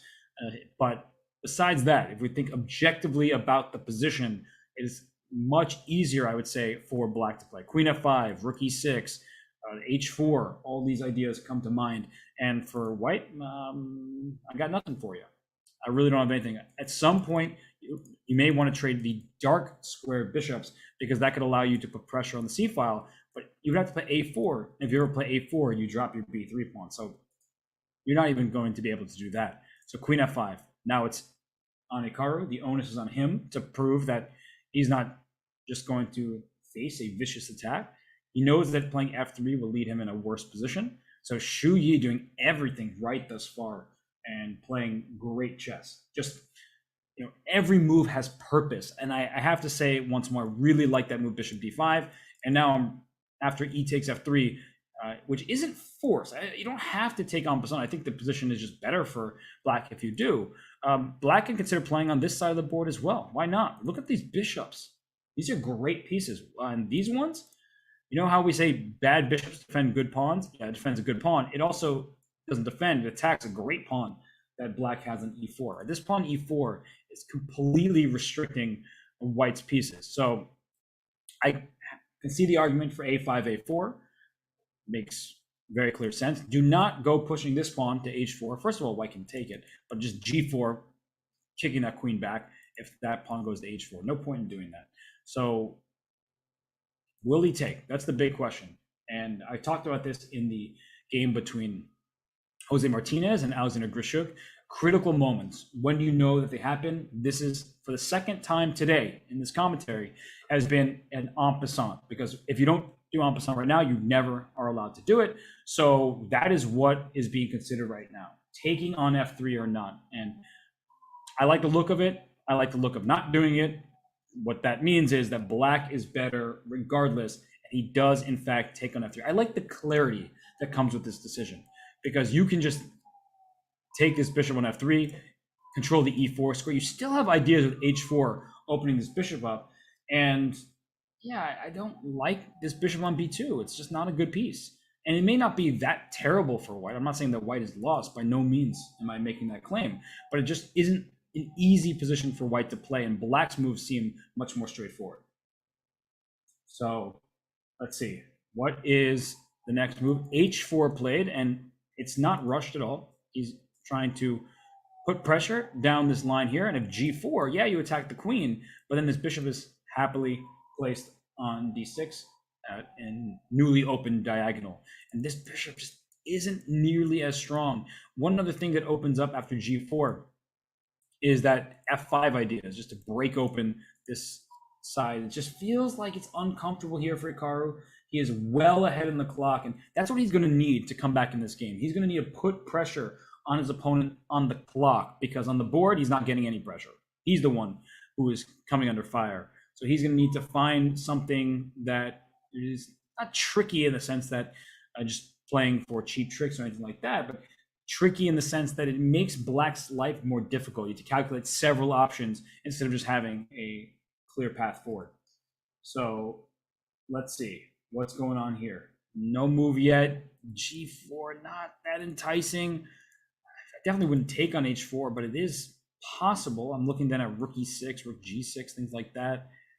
You're opening up your own king by taking on h4. But maybe you can take it and then play h5. It's a bit odd, but it may do the trick. And Shuyi is just laser focused right now. You see him just locked in, hand on his mouse, ready for his next move. And Hikaru looking to the side, looking back at the screen, trying to figure out what to do right now, because it's a big moment for him as well. Does he push? Does he take? What other moves are even possible here?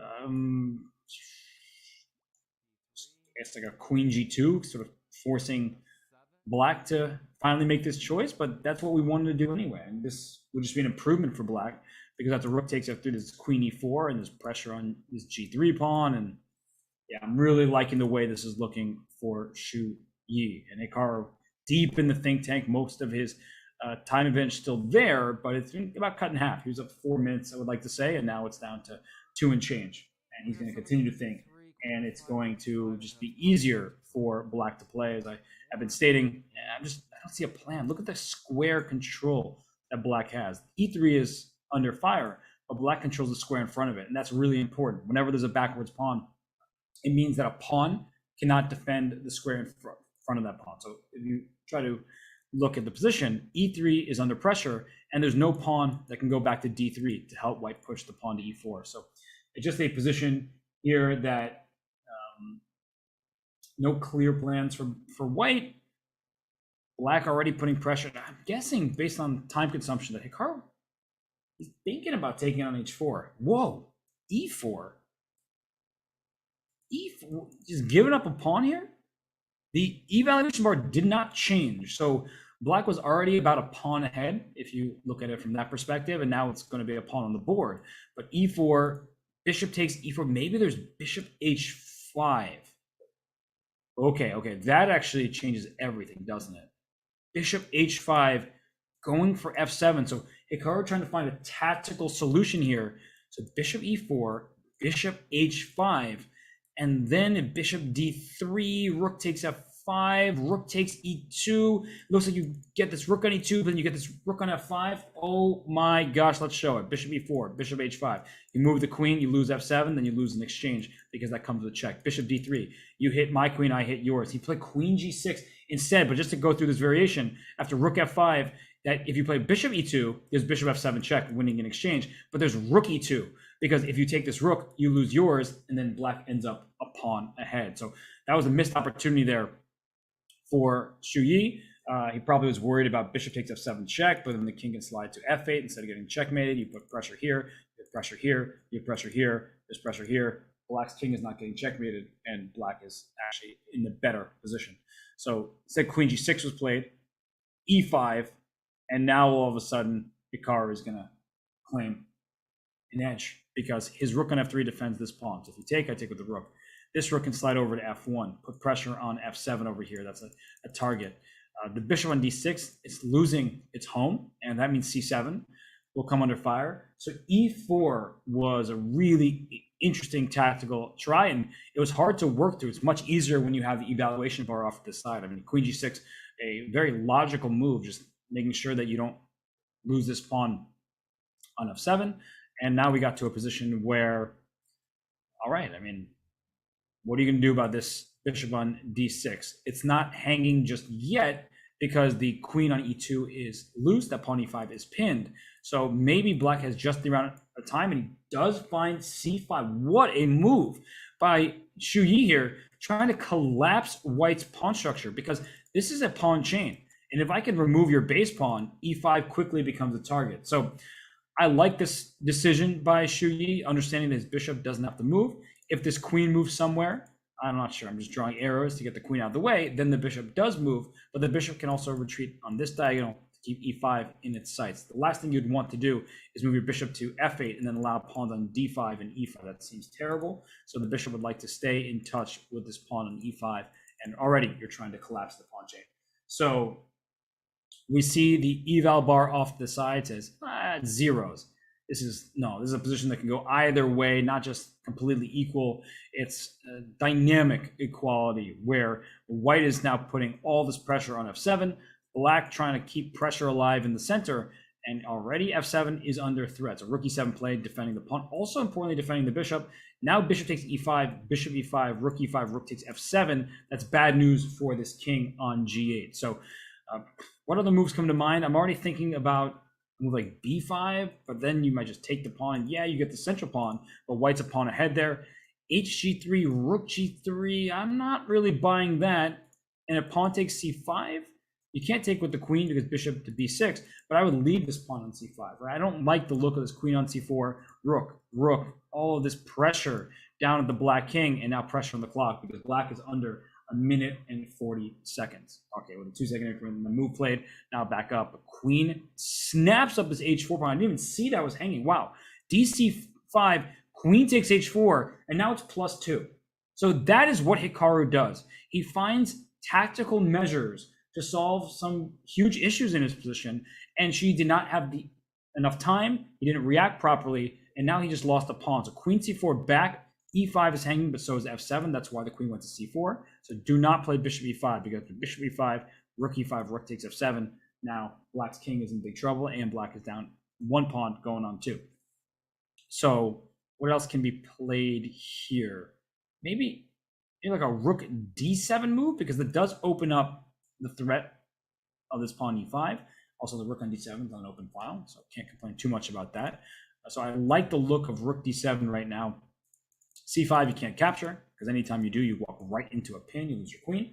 So Ooh, this is a moment here for Shuyi, but now he's down under a minute on the clock. You cannot afford to be down almost 4 minutes to Hikara Nakamura. You can't afford it against anyone, really, but Hikaru? No. And he's still thinking. He's got to move. I understand the position is complex, but he plays A5, and he doesn't hate it. Okay, so he plays A5. And what is the follow-up for white? E6, you can just take that thing. Okay. King G2 to get out of this possible pin, but the king is awkward on G2 as well. So A5 just caught me off guard because it doesn't really threaten anything. Not that it has to, but perhaps there's a future where you get the throne through A4. So rook F4, queen E6. And if queen takes E6, is he going to take with the pawn? Because if he takes with the rook, he loses F7. Oh, but he wants bishop E5. Okay, now this makes much more sense. But I think it still is a problem. So he wants rook takes E6, rook F7, bishop E5, and the A7 pawn isn't hanging. So what he did, now that he's going down this variation, I get it, but after rook A7, the pawn's under attack anyway. If you play C4, white just takes. This rook might come down to F7. This pawn is already in huge trouble. So I think that Shuyi tried to find his way out. He was trying to just wriggle free of the vice grip that Hikara had him under, and he gets to an endgame down 1 pawn, and I don't see how you're keeping this A5 pawn either. So yeah, this is going to be a tough battle for him going forward. It looks like Hikara Nakamura correctly assessed this queen trade, and down to 18 seconds. I mean, black is just hurting over the board, now hurting on the clock. So rook F4 simply defends this pawn on C4. This rook can also venture over to G4 to apply pressure on G7. Getting the second attacker going there. Instead, Hikara goes rook F7 after rook G5. I guess just rook C7 is there, protecting the pawn. So, wow, taking on C4, there's no way. There's no way. In fact, check. No, check here, and then rook C7. Because you offer this rook trade and threaten back rank checkmate, which means you force the rooks off the board. But then there's rook E2 at the end. And that's exactly what she's trying to rely on. Is like, oh, let me get this A2 pawn. And you have 2 connected, unopposed passers on the king side. But I will get your pawn at the end. And that's if this move rook C7 is played. So instead of Hikara plays rook D7, threatening 2 different back rank checkmates. You're going to have to bring a rook to the last rank just to stop that checkmate.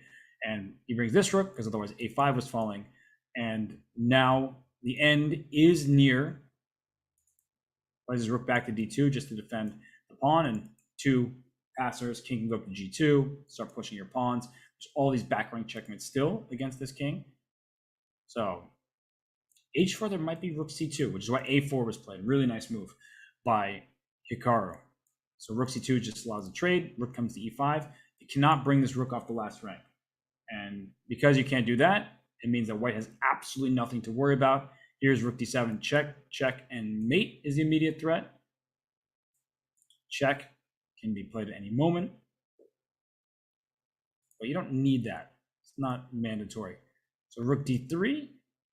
Okay, where's he trying to go now? Just push the pawns. Okay, H pawn first, king goes up. Can bring this rook here, and he's going to try to play H6. Okay, that makes perfect sense. He wants rook H7, king here, rook check, king F8, and then H6. He's going to mate him. Okay, he didn't go for it.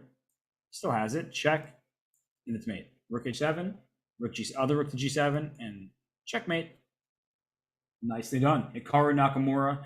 He moves on, and the game got away from Shuyi when Hikaru found the really, really brilliant E4.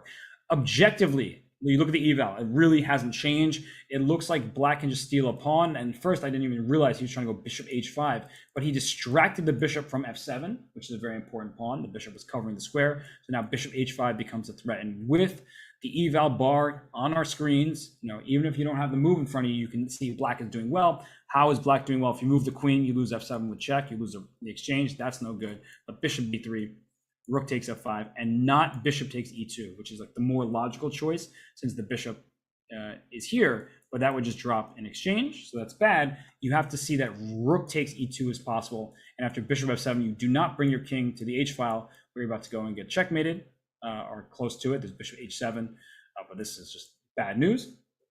You have to walk into potential discoveries with king to f8. So this is a very difficult sequence. It's not like it was just some obvious missed opportunity for Shuyi. Hikaru's position was worse. I thought it was, but he was able to strike at the right time. He wins the game. He moves on to the semifinals where he will face David Paravian.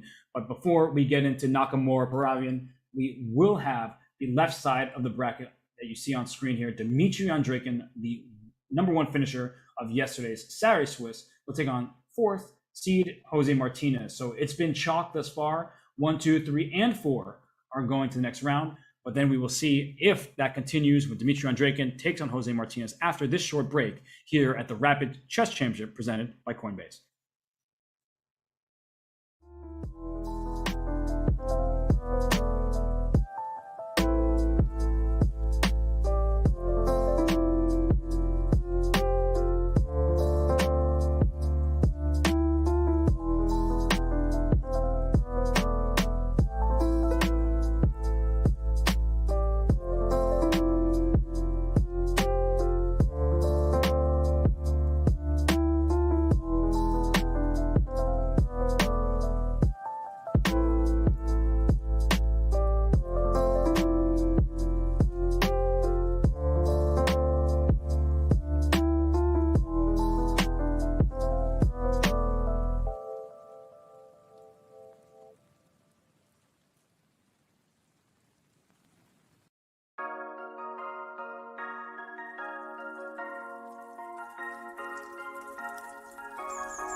Amin Tabatabai versus a new player, haven't seen before, Harsha Baratakoti. Did I say that right? I've never seen that. That was actually Baratakoti. That was really good. Yeah, I wouldn't have got. I wouldn't have said that if I was there to say it. Oh, he made! Mage! Oh no! Oh no! Queen Bro, that's F2. that 2,700 stuff. That's ridiculous. Queen F2, because here comes 93. No, 93. 91. Oh, 91, even better. I'm out. Oh my God, he threatens mate on 2 ways. Man, back rank and G2. Yo, do we got fair play on Hikara? Let's get the fair play team. But Granov has got to be pissed on that. The bishop can't move because G2 would have been mate. And look, he's not even done being dirty. Oh my God, this is the like little shake and bake, stick and move, right? Triangulation. Check. Look at this. 2 again. Just go right back to the same corner and remind White that it's stalemate. Yeah, this is so cool. Whoa! Oh my! Oh no! He got him! He got him with the brain. It hurts. Oh no! Oh no! It hurts. Okay, you can do either one here. Wait, what? He didn't play rook Oh my D8. God! He didn't play rook D8. He should have played rook D8. Oh my gosh! Hikara does it again. What in the world just happened? It was one from resignation. Bortnick could lose this game now with only 4 seconds. What is going on here? I am absolutely blown away. How did we get here? What in the world? You called it, Danny. You said that because Hikara didn't lose that first match against Bortnick, where he had the losing position multiple times during that match, actually. He was in trouble, but he saved it, he recovered from it, and he wins it all. Hikaru has that effect on players, and he's a hard guy to put away, and that's why he has won yet another Rapid Chess Championship presented by Coinbase.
These two Indian teenage sensations are playing in the Sharjah Masters, and after that, they will be facing off against each other, these friends, for the Junior Speed Chess Championship crown. Nihal Sarin has won 2 years in a row. Will he make it 3? Or will Arjun Aragesi, who has skyrocketed up the ratings list, will he be able to take the crown from his friend and compatriot? You will be able to find out on Monday, June 6th, as these two players vie for a spot in the Rapid Chess Championship main event, as well as the lion's share of the $5,000 prize fund in that match. But right now, we are in the midst of the Rapid Chess Championship presented by Coinbase. We just saw Hikara Nakamura win with a checkmate against Shuyi. So Hikara is the 4th semifinalist. Before we get to Hikara's match against David Paravian, we will have Dmitry Andreikin taking on Jose Martinez. And Jocelyn, that is Jose Martinez, the Peruvian Grandmaster. He is lower rated on paper. That would make Dmitry Andreikin the favorite. With the white pieces, we would have to say that Andreikin should be the favorite, but it's a 1-game match, 10 minutes plus 2-second increment time control. I love Andreikin's boa constrictor-like style. Now, against Jeffrey Zhang in game 1, he was probably about to lose. He was down a pawn in endgame, and then it happened so long ago, we almost forget about it. He was not able just to hold that game, but he in fact won it. So we'll see if Andreikin can take that good fortune into the next round as he takes on Jose, and the moves are underway. Knight f3 played, move 1. We'll see what Jose chooses as a response. But both players, it seems like they're taking a little time in the early going here. Usually we see them really blitz it out, have more time they started with.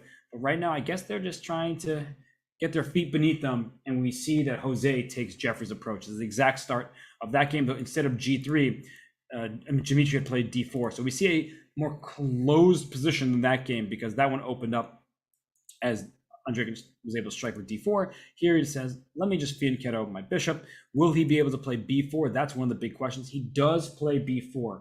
And let's see if Jose captures twice. He doesn't. So let's just take a moment on the analysis board to show you what would happen if Black's decided to win a pawn. And I'm putting that in air quotes. You can't see me. But after CB, AB, bishop takes B4. Thank you so much for the free pawn.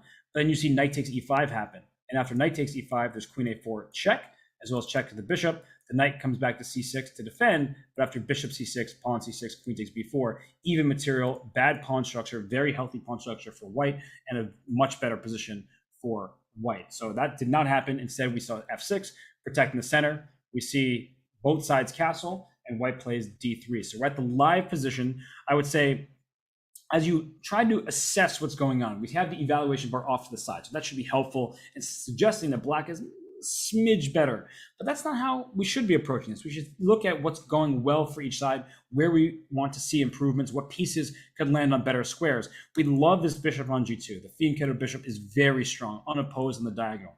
Bishop E6, finally the light square bishop gets developed for black, no queen B3 for white, and maybe even a knight D5 coming your way to try to get this bishop to D5. So Dmitry says, what was that, a knight D5? I'm attacking your bishop first. And the question becomes where to put this piece. Do I drop back to B6 and then keep a compact structure with my minor pieces? Do I drop back to E7, keeping an eye all the way down the A3 square while still covering C5, but leaving the B file open? That's one of the big questions in this position, is how vulnerable is B7? Because if I can play rook to B1 and you can't play B6, sometimes you cannot with this diagonal, but it does appear that after bishop E7, you may have B6 as a follow-up. Instead, bishop B6 is the choice. I actually prefer that. While you may not be able to play B6, it's very hard to get at this pawn here on B7. I would think about A4, bishop A3, knight coming into D6 or C5. So I do like the look of this position for white. And now for Jose, even finding a plan not the most straightforward. We know what white is threatening, bishop A3, hitting the rook. Wherever the rook goes, the knight will jump into D6 with tempo against that rook and then win this B7 pawn in that variation. So maybe you preempt it with rook F7, but bishop A3 still looks pretty promising. And if you go rook to D7, you do take care of D6, but then this knight can just come into C5 and you can secure the pair of bishops. So A5 played, bishop A3, knight to B4 is an option. I like that. I wasn't even thinking about that. As you all know, you heard what I was talking about. Knight to B4 secured by this pawn A5, and there's no white pawn that can compete for the square. So this could be a potential outpost for black And if you decide to take and say, let me give you those bad pawns, what you hand black is the bishop pair, and this pawn isn't a bad pawn. It can eventually go up to b3, and the knight can just defend it with knight to a6, you go with bishop a5, queen e7. There are all sorts of ways to defend this pawn, and then a4 also has become a target. So as we see after a5, no move just yet, but bishop a3, that's the move we wanted to play, but knight to b4 as a response is just kind of annoying. So knight f to d2, that's a really important concept by Undraken. When you have this fianchetto bishop, I've been talking about its promise, its potential, just its strength. And so the knight gets out of the way, and then this bishop tries to come to d5 perhaps, and then this knight can think about even going to c4, right? If this bishop takes, that's the bishop you want unopposed, is this light square bishop. So right now, Jose is thinking, trying to figure out what to do. The d4 square can be occupied by black's minor pieces. Bishop d4 invites rook to b1, and then f5. Does that trap this knight? Oh my goodness. Is that knight trapped there? I guess after bishop d4, there's bishop a3. So that's an important move, because if you take on a1, you can take on f8, and then it's just a series of trades, and then this knight will gain access back to c3 or c5. So this almost wins a piece. Rook b1, f5, no g5 for you, no c3, no c5, no d6, all those squares under black's control. So that is something that you want to keep an eye on. Bishop b4 played, and I think bishop a3, unless you have like rook b1 and maybe a piece sack after f5, you take on e4, you take back 2 pawns for the piece. I don't think it's enough, but I could see some possibilities for that to happen. And I guess after rook b1, f5, there's also move e3. That's an important move. And I'm only just realizing it, and I'm helped by the eval bar and by Undraken's thought and choice. f5, e3, and if this bishop moves back somewhere, then this knight gets back to c3. So d3 is loose, though. I don't know. f5, e3, bishop retreats. And is chess that simple that you can just make a move on knight c3? It still looks kind of risky with d3 hanging here. So we'll see what happens. But f5, e3, bishop a7, got to bring the knight back. And if you take on d3 here, I guess just rook takes b7, because if you take on c3, you lose c7. That's important. This knight is also hanging, because I thought only the knight on c6, but I forgot about the knight on c7. So we're actually, wait a second. We're seeing this. We're seeing this right now. So knight c3, what is Jose's plan? Because that started to look very promising for white. We saw the eval respond in kind, suggesting that white gets the upper hand. Maybe he's going to use that b4 square. That makes sense, though. Knight c3, knight b4, just using that pawn in a5, putting more pressure on d3. You'll give up b7, but then the rook will come to b8, and you'll get the d3 pawn. So after knight c3, I do like knight to b4 more than queen takes d3. That looks clear. And all right, we see that Undraken is ahead on the clock. Both players are leaning in. Jose a little more hunched over, staring directly into a screen, and Undraken just looks curious. He's looking quizzically at this position. Is this really what you wanted? Because you might have a problem on b7 in a few different ways, and I get that d3 is a target, but perhaps I'm able to manage that and keep the pawn. Not to mention that e5 has become looser. Right? This pawn f6 made a pawn chain. e5 felt good. Now e5 feels a little bit vulnerable there with bishop to b2 ideas, knight to f3, of course, after we move this knight away from e4. So Dmitry, deep in the think tank, trying to work this one out.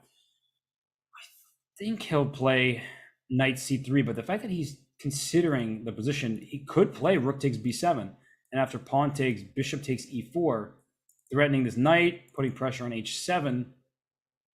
Not out of the question at all. Because there's some things that need to be figured out there. But bishop a3, giving up a rook, 2 minor pieces for a rook and a pawn. Right, so f takes e4, bishop takes f8, queen takes f8. You take on e4. I guess b7 is bound to fall as well, so you might get 2 pawns and a rook for your minor pieces. But The eval bar saying, no, you made a mistake. And knight b4 is probably why. I mean, I mentioned that move earlier. Now knight b4, knight comes to c3, and I don't see why you can't just grab this pawn on d3. And Jose says, don't mind if I do. And Andrakin sacrifices the piece in this manner. That was very interesting. Now he was forced into it because the knight couldn't get back to c3. The pawn covered the square. So his rook to b4. And now pawn e4, bishop e4, b7 hanging, h7 a threat, queen h5. And Stockfish trying to figure this out. Like, I don't know. It's seesawing back and forth. What to do? Knight d5 is possible. It gives up b7. Maybe that knight needs to get over to f6 to defend the king and get this bishop out of e4. Because the one thing you don't want to allow is this bishop to remain on e4 forever. Protected and protecting d3. And then also applying pressure on h7 as well as b7. So bishop d5 comes to mind. Bishop d5, though, if you play this, I think that white can just continue with queen h5 perhaps, forcing this trade on e4. And after knight takes e4, this knight is trying to hop towards the king side. e5 is loose, b7 is loose. And I now see that it's good for black because the eval bar has maintained its positioning and saying that black is better. When I look at this, I see all sorts of concrete threats from white's perspective, making me think that white has good chances to hang in the game. So knight d5 was Jose's choice, hitting the rook on b4. And actually, I forgot about knight c3. I was saying after rook b7, play knight to f6 over here, but knight c3 is a fork of queen and bishop. And so now knight f6, queen takes e5 is the plan. That does make sense. You have a choice because g6, bishop g6. Then there's knight f6. And then queen takes e5. So it's one of these positions that's really close in terms of figuring out what you want to do here. Because g6 takes, pawn takes, queen takes. It's check, and also check with the bishop, and also rook h4 would be a problem. So after bishop takes g6, knight f6, queen takes e5, you have a lot to figure out with this bishop hanging on e6 and this pawn on b7 and this rook very active on b4. So I could see knight f6 instead just being played, and then after queen takes e5, white gets a third pawn for the sacrifice piece. That's good news for Dimitri, and also the lead on the clock is very good news for him. He is up a couple minutes. Jose is locked in, trying to figure out what to do, but it's getting more and more complex here, and the material is evening up because 3 pawns for a piece is a fair trade. So let's see what Jose is going to unleash here on cork. Knight f6 is just speaking to me, but he doesn't want to give up that third pawn and maybe even a fourth. It's not out of the question that white gets 4 pawns for the piece and can even try to play for an advantage. And Jose is spending so much time. That's what is concerning me most about his position is the clock. It's going to be complicated no matter what, but if you're down 3 minutes to Dmitry Andrakin, we saw what happened to Jeffrey Zhang in the quarterfinal matchup, even a pawn ahead in what seemed like a straightforward bishop of the same color endgame. It didn't work out for Jeffrey because he was down on the clock. So Andrakin is playing this game, very enterprising chess from him. And g6 is played. Okay, so this is that big moment. So bishop takes g6. I guess in addition to knight f6, which going to protect the pawn, you can just play your queen move somewhere because the rook is under attack twice. Now the bishop's really under attack. So that is why he played g6. So a great move by Jose. And wait a second, and a bad move. Oh my gosh, he took and queen e7. And now I have to look at Dimitri's face because, oh, he's like, what did I do? Look at that facial reaction. He's like, what am I thinking? And, well, you're thinking that you're going to have some tactics and play against the king, but you're also now in a -4 position because h7 is defended, b4 is under attack twice, I might add, and with e6 being defended, h6, g6 becomes a threat. So those sirens you're hearing, they might be for Dmitry Andrakin chances right now as he might lose a second piece. h6, g6 is available, although you still have to watch out for queen takes g6. So it's not just game over. Like if this rook were to move even back to b1, hg, queen g, you cannot move your queen away because e6 would be hanging. So I guess hg6 on the immediate, knight f6 first. And because the queen protects this bishop on e6, you will be able to take on g6 next. And you will get 2 minor pieces for 4 pawns. Not a good trade for white. So Dimitri, I mean, look at him. He's like, what did I do? I missed that. That's on me here. I'm wondering if we'll see a take on h7 and take on b7 and get 5 pawns for a couple minor pieces. It's not enough compensation, but 5 pawns, that's a lot. That's not quite a king's ransom, but it is a haul. So we'll see if he goes for that because it's the maybe best of a bad situation. Unfortunately, his rook, his bishop, knight f6, all these ideas are very clear. So black is going to leave this tactical sequence up material. No questions asked. And Andrei just trying to figure out a way. Is there something I can do to make Jose's life as difficult as possible? Set some traps that he might fall in. And I'm just not seeing it. I'm really not seeing what he's aiming for at this point. Maybe rook e4 and go for the e5 pawn, and then that might be the way to go. Like, it's a weird, but rook e4 is knight f6 still. Now the rook's also under attack. So that shouldn't work out. This is a problem. Nothing I see makes sense, right? Rook e4. I was trying to get this pawn, but after knight f6, the queen and the rook, and it looks like I'm the one suggesting some errors. Knight takes e4. I guess just bishop takes e4, and the claim is that with 4 pawns for a rook, you're very much in the game. No, I buy that. 4 pawns for 1 rook. That's only 1 extra point of material value for black, and this king is open. So rook e4, I thought I was just blundering into a fork, but sometimes you stumble into things and it actually works in your favor. So rook e4. I guess it's funny that this bishop was kind of trapped at the rook e4. Can you like play bishop b8? Looks too weird though. But either way, Andrei now went from a 3-minute lead to a deficit on the clock. He's facing a material deficit on the board, and he's just trying to complicate things. He goes rook h4. I can get behind that. Knight f6, quickly attacking the queen and protecting h7. So there's no attack. Bishop h7, queen takes h7, queen takes e5. It's that situation. 5 pawns for 2 minor pieces. It's not enough, but it's a lot. So at the very least, it can be confusing for Jose to deal with. He plays this. If queen e5, there's queen f5, saving your queen, protecting your bishop. All at once, the queen trade, of course, will be good for black. Your king feels safer, and your extra material is able to make its presence felt. There are ideas with take on e3. I just opened the chat, see that question. Knight takes e3 an idea. Yeah, at some point when the knight was there, sure, you could think about take on e3. Even without the knight. Queen b2, go after the b7 pawn. Please give me 6 pawns for your 2 minor pieces. That would really be a ton. Rook f7, which defends b7, also defends the king side. You have to watch out because your knight cannot move. The rook and the queen are lined up at h8. So after rook f7, there could be like knight e4, not only putting pressure on f6, and that knight can't move, but also throwing knight d6. So queen takes d3 plate, and look at the evaluation. Is it knight e4? I think knight e4. Because that queen wants to go over to h8, but knight e4, maybe queen takes e4, is Jose saying, I will have a rook in 3 pieces for a queen and like 5 pawns. What is happening here? Knight e4 played. Queen takes e4.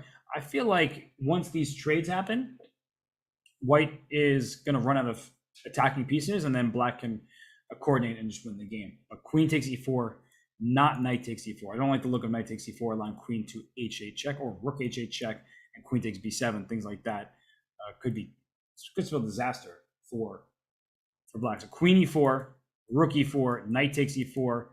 The king looks open, but now all of black's pieces are streaming in and attacking the white king. It's time to return the favor. Saying, I was dealing with all this pressure, tactics, checkmating nets. Now it's your turn to deal with all this stuff. And the queen to b7, things like this. Yeah, it's not really clear, but black has so much material for that queen. 3 minor pieces in a rook for a queen f5 pawns. I don't think I've ever seen that material imbalance. And if you play knight takes e4, which opens up this h file, rook h8 check, king to f7, then rook h7 check. Queen takes b7 would be the tempting move, taking a pawn with check, but the king escapes to g6, and there's nothing there. So instead, rook h7 check. The king, if it goes to g6, in comes that queen to g7. The king goes up, and the rook can deliver the checkmate, or actually g4 is mate, just to show that very quickly. This would be mate. And if the king goes back, same checkmate on g7. King has to run this way. And now after queen b7, rook is hanging. Checkmate on e7 is hanging. The whole position is falling apart. So that's why knight takes e4 will not be played. It allows white's rook to stream in to h8 and then to h7. And so instead, I believe queen takes e4. I'm not really seeing other options here besides that, because the knight f6 is also hanging. So queen takes e4 is on the board. We are going to see that material imbalance. Queen takes b7, snags a pawn. Is there knight takes f2, followed by bishop takes e3? That's a very important question. It's close. It's really close. I guess if queen b7, knight takes f2, there might be like queen e7, attacking the bishop, threatening queen g5, and there could be some sort of option to give a ton of checks. But then knight h3, I don't know. This is a position that's immensely complicated, but Andrekin is ahead by a minute. That's the best news for him here. Will he take on b7? Will he centralize his queen? But there's bishop f5. After queen e5, you're attacking two pieces and you protect both at once. No, he says, I can take. So knight takes f2. This is a big question that I want the answer to. Knight takes f2. It looks like you just are able to take the pawn, but queen e7 is the move that likely saves the day with this rook. Excuse me, this bishop being under attack. Queen to g5 check, because rook f2, bishop takes e3 is just done. The king is getting mated in addition to losing material. So, we're seeing knight f2, queen e7. So this bishop is loose, queen g5, 10 seconds left for black. He could throw knight h3 check in, he does. And now rook to e8, but he had to move this rook, because if rook takes f8 were to happen, this bishop was going to be hanging. So that's why this rook has to stay put. And rook e8 here, queen f6, queen g6 check. And not only is there a repetition, this king could come under fire, but bishop takes e3, bring in another piece of the defense. Queen g6 check, king at h8, queen f6 check, king h7, queen h4 check. Are there enough checks? That's the big question. And there could be a time when the attack is turned around right against this king on g2, right? Knight g5 is now an immediate threat with bishop h3 or bishop to d5 to follow. So now Dimitri under a minute, 10 seconds remaining for Jose. It's not like he's thrilled to be in this kind of time control when his king is getting checked a bunch. King g7, okay, no check, no check, no check. No check here. There is queen e5, but you can't take on e3. That's very important. I was like, wait a second, he blunder. E3 is hanging, but there's bishop d5 check, and rook comes into f6. Watch out, pieces hanging, and rook g6 check going for mate. Knight f4. Oh my goodness. Oh my goodness, out of absolutely nowhere. And Andrekin's trying to figure this out. I think he has to take after bishop h3 takes, rook e5, pawn e5. Black has no pawns remaining, so it'll be rook and bishop versus rook and two pawns. So this should be a draw, but knight f4 check, the knight shot out of thin air, and this should be a draw. Rook and bishop versus rook is a theoretical draw, not easy to accomplish when you don't have much time remaining. So what ideally would happen from Andrekin's perspective, these rooks don't go rook f4, there's bishop e5, you're losing the spot. So this is going to be a nuisance for the rest of the game. e6 is about to fall. Great move, king to f3, hitting this rook. You want a rook trade. Watch out for skewers. King can come to h7. There's f8. He's saying rook g4, rook e4 otherwise. Yeah, very nicely done by Andrekin right now. You're going to have to grab the pawn this way, bishop f6. And this is, do not trust the zeros. Yes, trust it in the sense that it is objectively a position that should be drawn with optimal play. But do you know how easy it is to go wrong when it's rook and bishop versus rook, and you leave the pawn for a while? So if it's going to be rook and bishop versus rook, just give up your pawns immediately. You get that 50 move started.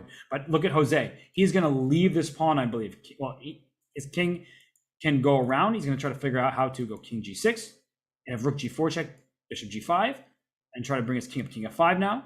Okay, he takes the pawn. I guess that pawn may have been able to stay alive if you didn't grab it now, but either way, the 50 move counter has begun. It started after rook takes h6 on the 50th move, so I will keep an eye out to let you know as we approach. But right now, This rook can come to check, bishop f6, and this is the setup you want. You want your rook just protecting a lot of the length. And there is a defense where you put your rook near your king, right? The second rank defense, but this is what's happening. Here comes the king. And this is the problem. Check, king back to e1. You can't go king to e3. And it's important to go to e1 there. Very quickly, if you went to d1 instead, this king can go to d3 because checkmate is threatened. You're hanging your bishop, but it's only, of course, an illusion. You take on e5, you get mated. So instead, we see the king go to e1. Great technique by Andrekin. Here we see the second rank defense. And I had to draw this position from the side that only has the rook against Ruslan Ponomarev. And even in classical chess, it was down to sort of the blitz portion of the game. It's so difficult, but king goes up the board to g4. Will he put a rook on g8? No, he goes the other side, rook to a8. No reason to put your rook on the same line as the king just yet. And he's waiting for rook a3, rook a2. Now he can go king e4 because rook a4 check, there's bishop b4. And this is important. You're trying to get this, but look at this recognition. This is the same as before, okay? Rook b4, great understanding. Remember when the bishop was on e5 and the rook was pinning it? Same exact thing. The board has been tilted. That actually is really difficult for a lot of people to recognize, but it's the same position. It's just a rotation. So this is great defense by Andrekin, down to 17 seconds. The increment is very helpful. Of course, if there's no increment, you might just get flagged in a few moves, but he's keeping his rook, and that way this king cannot get in. Very good instructive defense. If the bishop moves, you play rook g4. And just like the second rank defense, this is the second to last file defense. And 5 seconds for Jose. He wants king f3, but king f3 wouldn't even have worked there. And now the king is going up the board. This is a problem. Rook g4. You can play rook g4, and after rook h8, you can keep your king on the light squares if you want. Okay, rook a4. Great technique by Andrekin. And bishop b4, we've been here before. Right? This king can always venture back. It decides not to go to the side of the board. Check is not a threat, so rook b4 is possible. Here, no king f4, rook takes d4 is check. King g4 back. Okay, rook b4, he defends his bishop. Now it's getting trickier. The bishop is defended, so the king has to leave. You do not want to get caught on the rim of the board. So this king is going to start running away if you're giving it checks. Great technique from Andrekin. This is a lesson, everybody. This is why we love to see these superstars of the game play. They just do this, and it seems effortless. And rook b4, keeping that pin. The king goes up. Great. King h3. If your bishop moves, my rook goes to g4 again. We've seen this plan before. Andrekin holding steady. Here it comes. Rook g4. The king can go back. Nope, he blocks. Same idea. We're moved 94. We're about to have a draw. And no progress was made, right? Sometimes it gets a little scary. It hasn't been scary. Andrekin has had no issues whatsoever. And this is why we learn our end games, because you may say rook and bishop versus rook. That doesn't happen. No, it does happen. And when it does, you better know how to defend. King h3, stay in a light square. Otherwise, there is discovery. And the king is trying to get in. Okay, watch out. You can bring the king here and then rook g4, but to move 98. I wonder if he knows how close he is to making the draw. Great move. No check for you. If the bishop comes in now, I go check back. I want to trade those rooks. He brings his king over. Doesn't matter. It is a draw. Amazing technique from Andrekin. It was never in doubt, which means we get to move on to blitz chess, where Jose will get the white pieces, 3 minute with a 2 second increment time control. A single game. If they draw this, we go down to bullet. But right now we're seeing a Sicilian after that tough defense. Andrekin deciding, let's maybe go for some sharp lines. And Jose says, no, we're going to play the Alapin. And d4. If you take, the knight gets the c3 square available to it. And that's often why black refrains from taking, at least for the time being. Knight d7, not a move you see every day. It's clear why he played it, to protect the c5 pawn. And for blitz, these sort of obscure, maybe not so common move orders, they can be very powerful. But look at these pawns. Speaking of powerful, 2 pawns in the 4th rank. Now the knight can come to c3 next once the queen backs up, as it just did to d6. And if you take on c5, then the queen trade would have happened. So that's why knight c3 first, knight on d4, maybe knight b5. You have to watch out. That's why a6 was played, taking away that b5 square. So here we see that black has an extra pawn in the center of the board, e6 pawn. White has an extra pawn on the queen side. White also has 4 minor pieces developed. Where's that bishop on c8 going? Not very clear where. If you play b6, you'll be met by bishop f3, and then the c6 square is where that knight is going from d4. So queen c7 first. Now I guess if b6, bishop f3, there's bishop b7. You have that square defended. Important to note. Bishop f3 may just drop the c4 pawn, but it's possible you want to give up that pawn and play rook c1 because that queen is in the line of fire. So this queen could quickly be under attack and maybe even trapped. So bishop f3, probably a possibility, but then knight e5, I guess, is the response, hitting the bishop, hitting the pawn. So bishop f3, a little less appealing now that I note the knight e5 move. So rook c1, rooks usually win showdowns with queens in the same line. Not that there's a threat here. Knight d5 is not a threat. So rook to d8, and it's time for expansion. b4, maybe c5, but after b4, black will likely play b6, not to allow white to so easily play c5. And after b6, bishop f3, bishop b7, you have c6 covered. It's a very important square to keep covered. If b6, b5, trying to get this square, this a3 pawn is loose amongst other problems, but the c6 square is where white is going for. And is there some kind of tactic here? Invert your move order. Knight c6, everybody, with a fork. And if queen takes c6, bishop f3 nets white in exchange on diagonal. So I'm thinking about bishop f3 to protect knight c6. Jose has knight c6 right now because the queen, it can capture it, but you're going to lose your rook in the corner. So is it worth taking? Probably have no choice. I'm going to have to show that quickly so you can all see it instead of visualizing it. Knight c6, everybody, hitting the rook and the bishop. If you played a move like rook to e8, I take your bishop. I'm just better there. If you take the knight, bishop f3, thank you very much for your rook in the corner. It doesn't look like it's doing much, but still worth 5 points. I will take it, and I will enjoy it. So bishop to b7 play after queen to b3. We saw rook d1, and then rook to c8, and then finally h3 played. Calm move, calm chess thus far. So missing a tactical opportunity. Now we have sort of standard looking position. It is one where you often see this in a hedgehog with a d6 pawn, e4 pawn for white. It's a Maroczy bind structure, but without the bind, this is even better for black. There's freedom of the pieces. This diagonal is open rather than a pawn sitting in your way, and knight e5 becomes knight queen a8. All sorts of things are in the air here, and I think like white's position is a little more fragile. And he plays c5, which, to my eyes, isn't that just hand upon, or is there some kind of knight takes e6 tactic? Aha. Does he want that? Ooh, that could be spicy and very bad for black because the king is in trouble. This bishop on e7 would be loose. Okay, very interesting try by Jose, but Dimitri, he's got good calculation skills. He'll try to work this out. BC, knight e6. Okay, and this is all happening. Can you throw in c4? Bishop takes c4, reinforcing the defense. Leading with the bishop isn't as scary.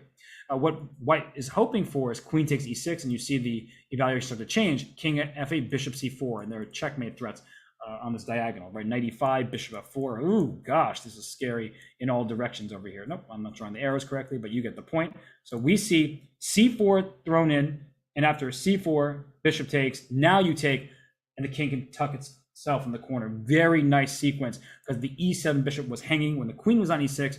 Now the bishop led the way. The king escapes, and now Dmitry Andreikin, he's up a piece for what?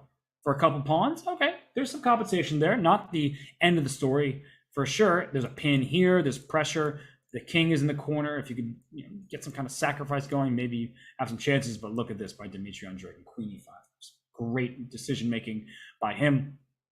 Bring his queen out into the center of the board. He is attacking this bishop on e6, so you need to be careful not to hang that piece. A rook to d1 allows rook takes c3 and then queen takes e6. Exactly what I'm talking about. The loose pieces drop off. I'll take one knight, I'll take a bishop. It's 2 minor pieces for a rook. And if you look at the initial material count where black has an extra piece for just 2 pawns, all of a sudden black has 3 pieces for a rook and just a couple of pawns. So that's too much material. Knight e2 dropping back. Let's just start trading pieces. Why don't we? Knight f8 now. Keep trading. The rook is protected on d8. Let's attack your bishop. Let's attack your rook. Trade, trade, trade. Went up material, and that looks very promising for Andreikin. He's also up on the clock.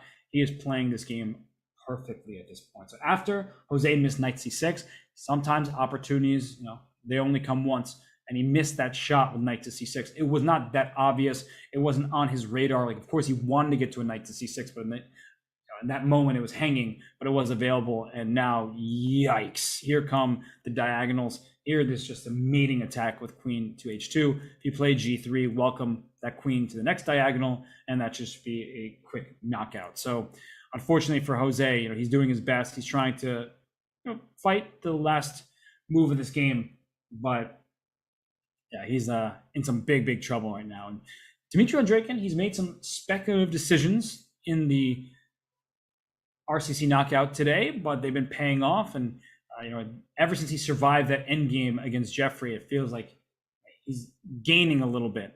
And knight g6, yikes. Here comes the knight to join the party. All of black's pieces working together harmoniously. And this queen can get to h2. The knight can come to h4. It feels like there's just a couple moves away from a checkmating attack. And knight to e2. I want to sack on g2, but not my pieces, so easy for me to do. Arrows. g2, h2. Where's the knockout? Which one? Do I take on g2 to just play queen h2? I think simple chess is best chess here. Why sacrifice anything when I can just win your g2 pawn? There's nothing that white can do about it. Once g2 falls, down goes f3 next, and that's just a complete collapse of the position. Jose, he leans back. He's not doing the rock away. He's just looking at this like, can't believe that I am eliminated from the RCC. But another week, another great showing from Dmitry Andreikin. He's been winning Title Tuesdays left and right. He's been showing off his fine form in the Rapid Chess Championship, and he has cemented his place in the final of today's action. So who will he face? That remains to be seen, because after this short break, we will see David Paravian with the white pieces take on Hikara Nakamura. So after that short break, you will not want to miss the action between the biggest content creator that chess has to offer, and Dave Paravian, who kind of slides under the radar, but nobody is underestimating him in this matchup. Stay tuned. We'll be right back.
We just watched Dmitry Andreikin make his way through to the final here at the Rapid Chess Championship Week 15 knockout.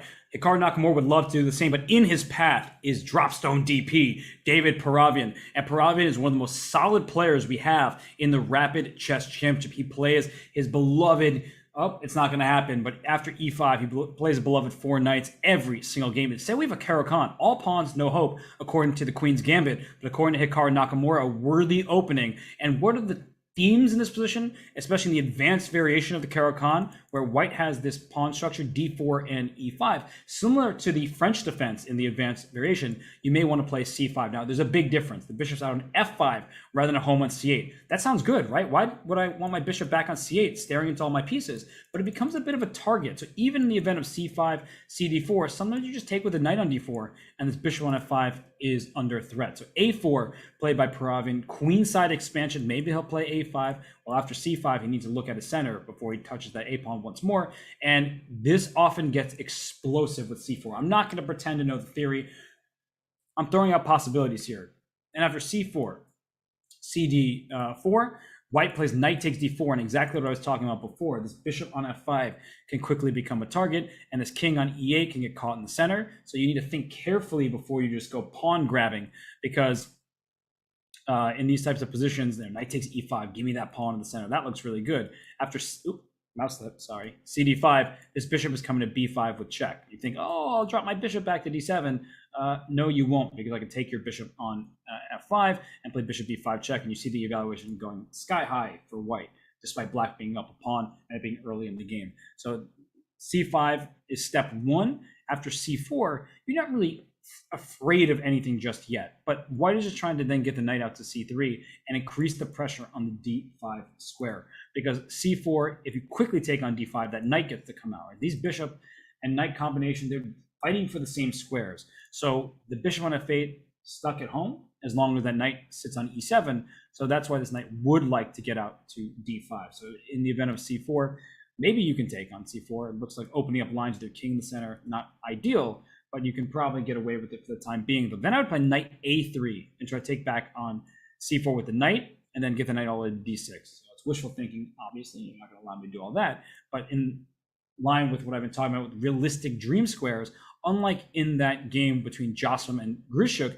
d6 is approachable by white's knight in this game, especially if you start with c4. So Paravian, deep in the think tank, he's trying to figure this out. What other move candidates come to mind? You could just play bishop to e3. You're not super afraid of dropping this pawn in this position, because there's often a check on b5, which can be annoying for this king. This knight takes f5 ideas.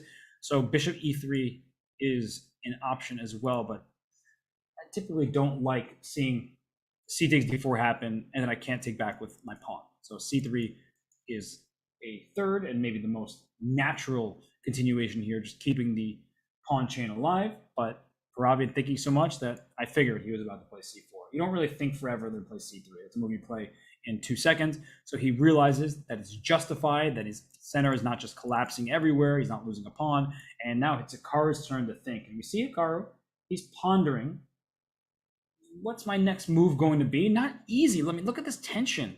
And the question is, who wants to release that tension? Who is actually threatening to capture?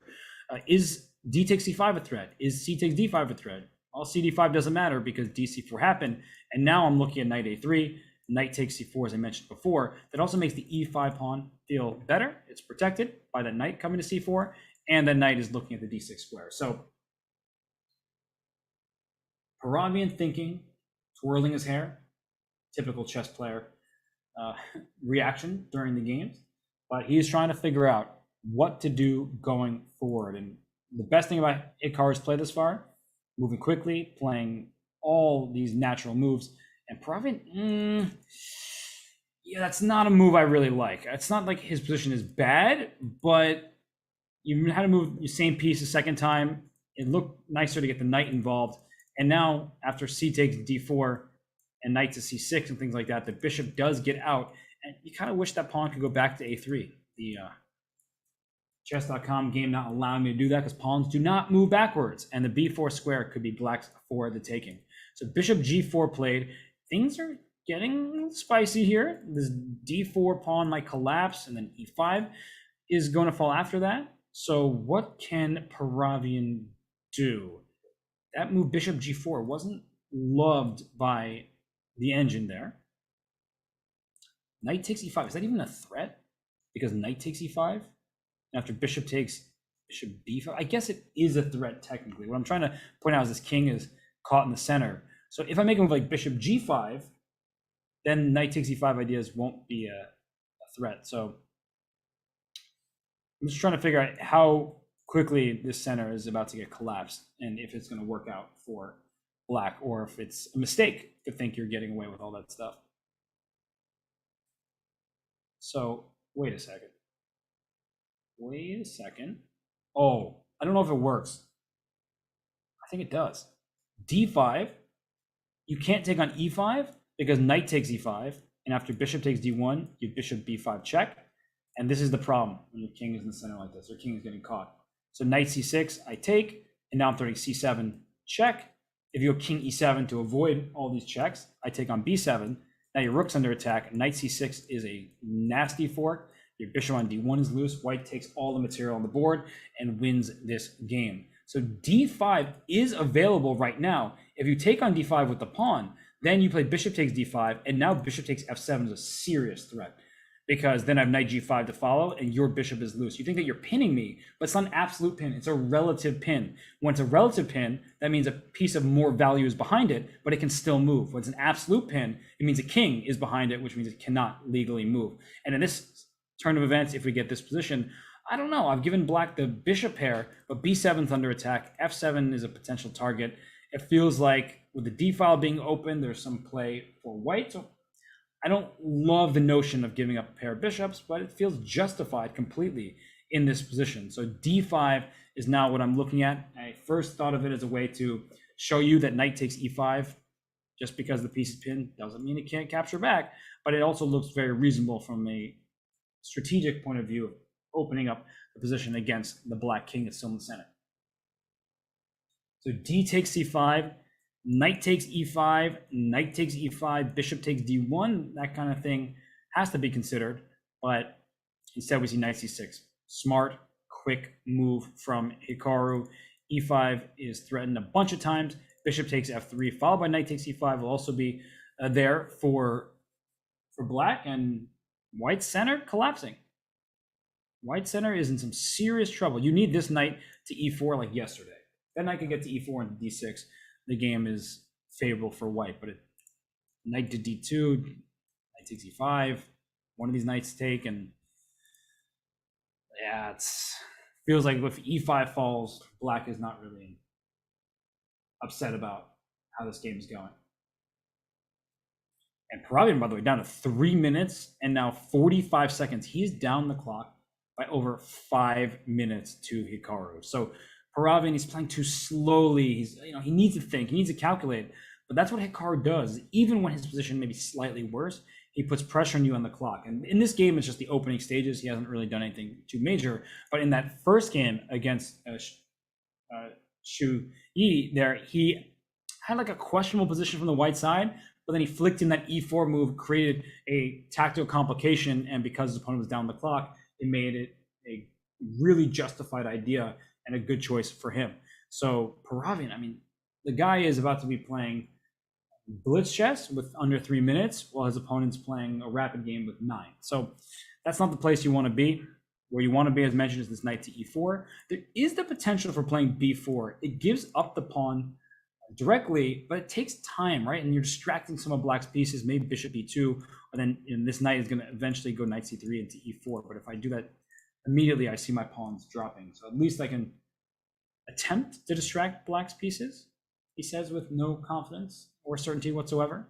I just like black's position right now. And Paravian, I'm sure, is thinking the same. And he's not enjoying what's happening here as he continues to just dip on the clock. He's down under 2.5 minutes. I mean, he's got to go. Even if you're not enjoying what you're seeing here, you got to make a move. And at this rate, he could get a winning position and not be able to win because he doesn't have time.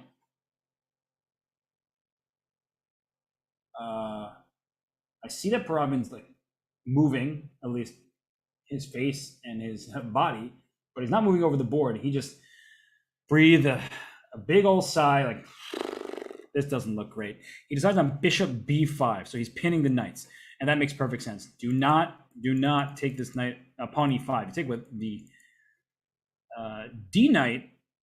Maybe I can trade queens just directly, and you have to take with your king there. You take with the c knight, I take back, you take my queen, I take back, and d7 falls. This is one of those illustrations of just because a piece is pinned does not mean it can't, does not mean it shouldn't move. It will move, and you will just lose in the spot. So just to very, very quickly show that, you just lose the game immediately. This is just terrible. You're pinned everywhere. Your king's in trouble. So knight c takes e5 is out of the question in this position. White would have 2 minor pieces for the queen. You're getting a third. You're getting an attack. Bye-bye. You're lost. So knight takes e5, of course, is not going to be played. I think we'll see a capture on c5, either with the knight or the bishop, and that's what Hikara is thinking about. And he takes the bishop, developing in one turn. And this position is getting annoying for white. The b4 square under black's control, I mentioned that earlier. It is important because a knight can just sit on that square, causing white some issues. How to continue? Knight c3 to e4 is what I mentioned earlier as a plan. But the e5 pawn sticks out like a sore thumb. That's the problem that white has. And that's why bishop f4 was played, to make sure that you can defend this pawn. But in positions like this, the e5 pawn is a bad pawn. Now, it can be used to great effect if you can control the d6 and f6 squares. And for instance, if you want to go for an attack and there's no knight on f6, but that's not happening in this game. And this pawn becomes a target. It is overextended. It's too far away from its buddy on f2. And to get the f4 in, you need so many moves. Move the bishop, get out of the pin, move the knight, get out of this pin, move the king. To get out of the pin, then go f4. It's forever away. So it's not happening. And that means the e5 is going to be a target. It means you're going to have to use your heavier pieces to defend that pawn, and you don't want to be saddled with that. So I'm not liking the look of this position. The contours of it favor black, but from the perspective of like, where is the clear path forward? I'm not seeing that either. Now, knight d4 played by Hikara. I'm thinking about knight takes d4, not my queen. I'm happy to sacrifice, right? Knight d4, bishop d1, rook d1, knight e6 coming, rook d7, all that kind of stuff. But it does appear that black can just castle, because if you go knight e6, pawn e6, rook d7, a good lesson of when you're up a ton of material, you can afford to give some back. Rook f4, rook d8, you're now up in exchange. f2 is falling. This back rank checkmate is a problem. So you don't need to keep your queen to have the advantage. So that's why knight takes d4 is out of the question. No queen sacrifices here. But David Paravian's also out of time. He is down under a minute, and he's trying to find a move here. Maybe just bishop e2. He plays knight d2. All right, I can get behind that. Just defending this knight with the other. That seems perfectly reasonable. Bishop e2 would have forced black's hand a little more, because you're breaking this pin, so the knight would have been free to go. But I can get behind this. And knight e4 is not out of the question. You may think you're not going to do that because your knight was needed to defend f3. But just because you have doubled pawns, doesn't mean that it's that bad of a thing, especially with this knight coming to e4, attacking the bishop and trying to get into the d6 square. So knight e4 is certainly something that white will be thinking about. Knights are protecting each other. If black castles, bishop d3 might be possible. My arrow game is off. There it is. To h7. There could be an idea to go after the black king. So Hikaru, he's thinking, why not? He has plenty of time remaining. This is still a position where he wants to prove that he can get an advantage. And knight takes b5, a takes b5. It gives white these doubled, isolated pawns that look really, really bad. But at the same time, it alleviates some of the pressure, because now there's no knight takes f3, right? You take here, this knight is free to go, and d6 square is available to hop into next. So Hikaru is thinking, do I want that bishop? Do I want the knight on f3? Should I castle now? What to do? It's not easy to figure out. So he takes on b5. Okay, so Paravian can play knight e4 here. He does. Somehow I like Paravian's position. Not that he's really better, but it doesn't feel like he's worse. Okay, so what's the idea? This queen is a little bit tied down to the defense of this knight. I mentioned it's not the end of the world to have double pawns on the f file, but you'd preferably not have double pawns, right? Paravian plays queen e2 after a bit of a think, and he wants a rook to d1, and he could put a rook on d1 if he wants. So that knight's coming to d5. That's a great square for the knight, but then there's knight c3, except there isn't, because of knight takes f4. So it's something to keep in mind. Again, pin pieces can still move. So if rook to f1, d1, knight d5, knight c3, yay, I'm going after your pin piece. You can play knight takes f4 here. And I guess white somehow has a move like queen e4 or something, or queen e3. Queen 3 doesn't work, knight d5. You have to play queen like c4, queen e4, something like that. But if you take the queen, the knight takes e2 is check, and then you lose your rook at the end and you lose the game. So pinned pieces can still move, everybody. Don't forget that. Knight g3. Queen d5 by Hikara. He wants bishop takes f3, shattering the structure. And also if the queen takes, b5 might be hanging, but b7 is hanging return. 16 seconds for Paravian. He's way, way, way too low on the clock. So he takes the pawn, because the capturing the queen looked like a promising position for black. Now after queen to b3, that knight can go back. It's gone to e4 a bunch of times. The bishop can slide back to g3 after knight to d5. So e5 is safe. b5 is safe. That's good news for Paravian. Bishop back to g3. Is this queen in some trouble? Is this trapping the queen? Nope. That hangs b5 and also queen b4. So rook d2. You have no time. You're not going to have much of a chance against Hikaru. Bishop b4 comes to mind. Just kicking this rook off the second rank. Queen c4, also a lovely move. 7 seconds, gotta go. He trades and maybe he'll go knight d6. Hoping to get a pass pawn, but 2 seconds. Knight c3. If takes, he wants rook d7 at the end, going after this bishop on e7 and the pawn on b7. So I get why he's going for that. Bishop b4, that looks very possible. And there's knight takes d5, bishop d2, and knight b6. Oh my gosh, that is sick. Look at this. Knight d5, bishop d2, knight b6. Boop, boop. That's a pin down this line, and I forked your rooks. So that's an easy tactic to overlook. I was suggesting bishop b4, thinking, I'm just going to win a pawn. I'm going to win the endgame with my knight on d5. Because what ideal trades would happen? This bishop for this knight, give me the d5 square, give me the light squares. But it did not work out there. Hikaru brings the knight back, doesn't want to trade the knights. And now Hikaru is gaining space. And he's also still 4.5 minutes essentially up on the clock. h4 is possible, but then you put your pawn in a dark square. Bishop b4, going right for this knight. Rook d3 defending. Do I want to take maybe rook c5? So that way I can take and take b5. The other side just wins a pawn, actually. Rook c5 steals a pawn, and that's not good for Paravian. His time management has not been good at all. 3.8 seconds left to 4 minutes, 10 seconds for Hikaru. So Hikaru should be getting this one. And it was very important to create luck for this king. So there's never any kind of distracting this rook from the back rank. None of that stuff is available. And Hikaru thinking here. He's probably also thinking about bishop takes c3. Because this knight can venture right back to d5. Looks very promising. So h4. I'm just not sure about this pawn sticking out over here. And king h7, that apparently was a mistake. Knight a4, if you take, rook takes, there's some kind of annoying pin over here, and this rook needs to stay protecting a7. So really interesting choice. Knight d5, there's rook takes d5. That tactic is available because of knight b6. But it's bad. It's rook c2, bishop c5. Nicely done by Hikara. Rook b4 coming, hitting all these pawns. And this bishop is going to sit on g1. Congratulations. You have been the first person to put a pawn on the first rank. So this bishop doing a very sad duty here, and it's mop-up duty on the other side of things. So takes here. Rook d7, f4. Go f4.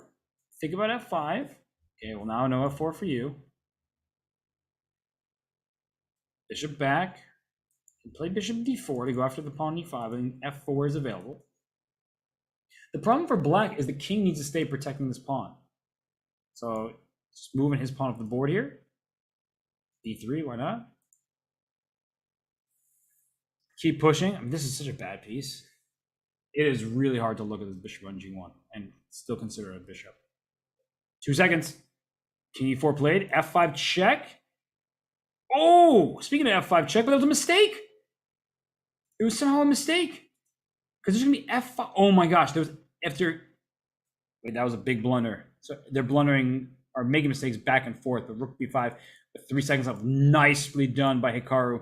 This bishop's in trouble. The bishop goes to h2. Down goes this pawn on f2. Rook c5, rook e1 check. Even better. Wait, was there bishop takes f2 there? Well, now there's definitely bishop takes f2 or rook e1. But rook e1, rook d1 even better.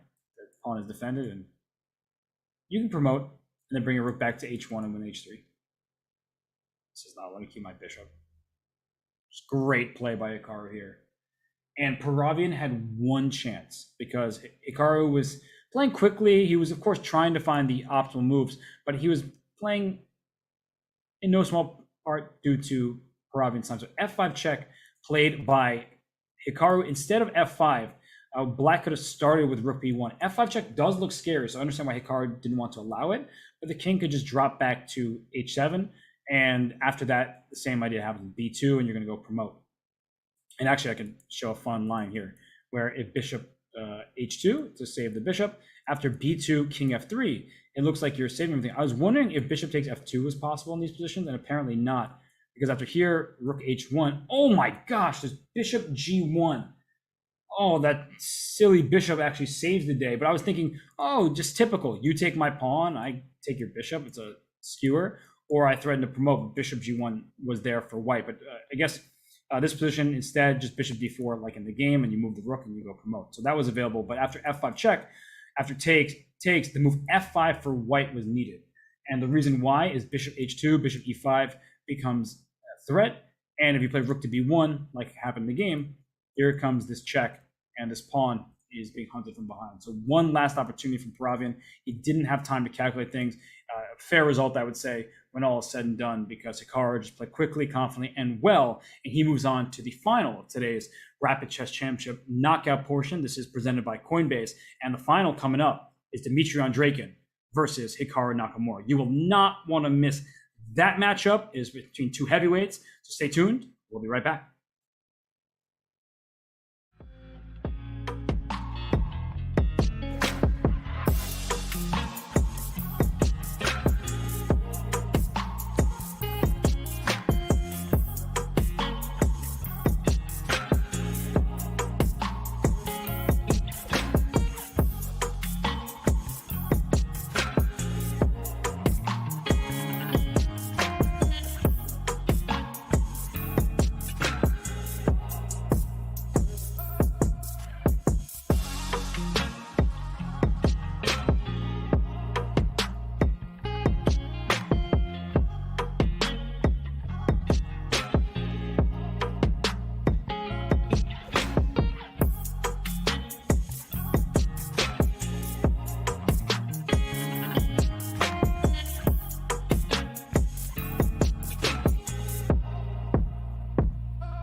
Thanks to our presenting sponsor, Coinbase, which proudly supports the Rapid Chess Championship. The best part about Coinbase, you can earn crypto while learning about crypto. So what are you waiting for? Go to coinbase.com/chess and get $10 in Bitcoin when you sign up and verify your account today. And we have a rematch of last week's knockout final. It is Dmitry Andreikin. It is Hikara Nakamura. This is a familiar sight to those that are paying attention. These two are, duking it out for Title Tuesdays, Rapid Chess Championships.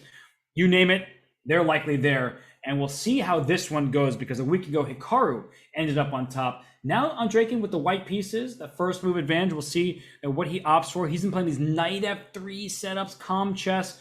Hikaru, he gets the black pieces, but that shouldn't hold him back. He just won a nice game from the Karakan against David Perovin. I think one lesson learned, and I don't think Andreikin's going to do this because he tends to be a quick player, is he can't really afford to be down 6 minutes to Hikara Nakamura, especially when most of that time was spent in the first 10 moves. So here we see knight f3 and c4. Andreikin, he's sticking to his stuff. Will we get a Catalan, g3, bishop g2, d4, or will he continue to stick to some of his English lines with knight c3 first? And I said Andreikin won't spend all his time in the opening. He spends a little bit of time, not too much, and plays g3. And now the question is bishop g2 right away, or pawn to d4. So both are viable options. He chooses d4. If d takes c, bishop g2, all that fun stuff. We know the Catalan can be very fun, and queen c2 played. So b5. This has been Hikaru's choice in many of his recent games, and it looks terrible for black. Right? This just looks like a position. It has to be bad, right? Wait, can I just win a pawn? Queen c4, a b5. And, well, they're playing so quickly because it's highly theoretical at this point, that would not have won a pawn. It would have lost white the game because there are loose pieces, in particular this rook on a1. So instead, they're just going, I don't think I'm needed. I'm just going to watch. They're just playing so fast. I can't even talk in time. And I'm a quick speaker. I'm from New York, okay? These two are just moving instantly. Knight c2 with a fork of queen and bishop. I guess not the end of the world. The queen can slide to c1 and take back. So why would this position be the least bit advantageous for white? You just do a quick material count. Black is down a pawn for the time being. So that's where white's advantage is in the extra pawn. But black also has an extremely solid setup. So we take back. Bishop f6. Okay. At some point, I can consider taking on f3, especially if I can line my pieces up against the d4 pawn. But I actually could see black getting in some trouble here if you're not careful. Queen b8, an accurate move.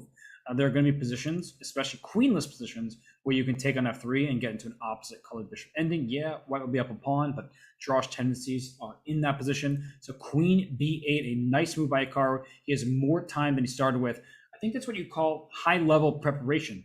21 moves deep, and Hikaru hasn't even broken a sweat. He hasn't lost any time. He is well within his preparation, and he knows what to do here. So what can you do as white?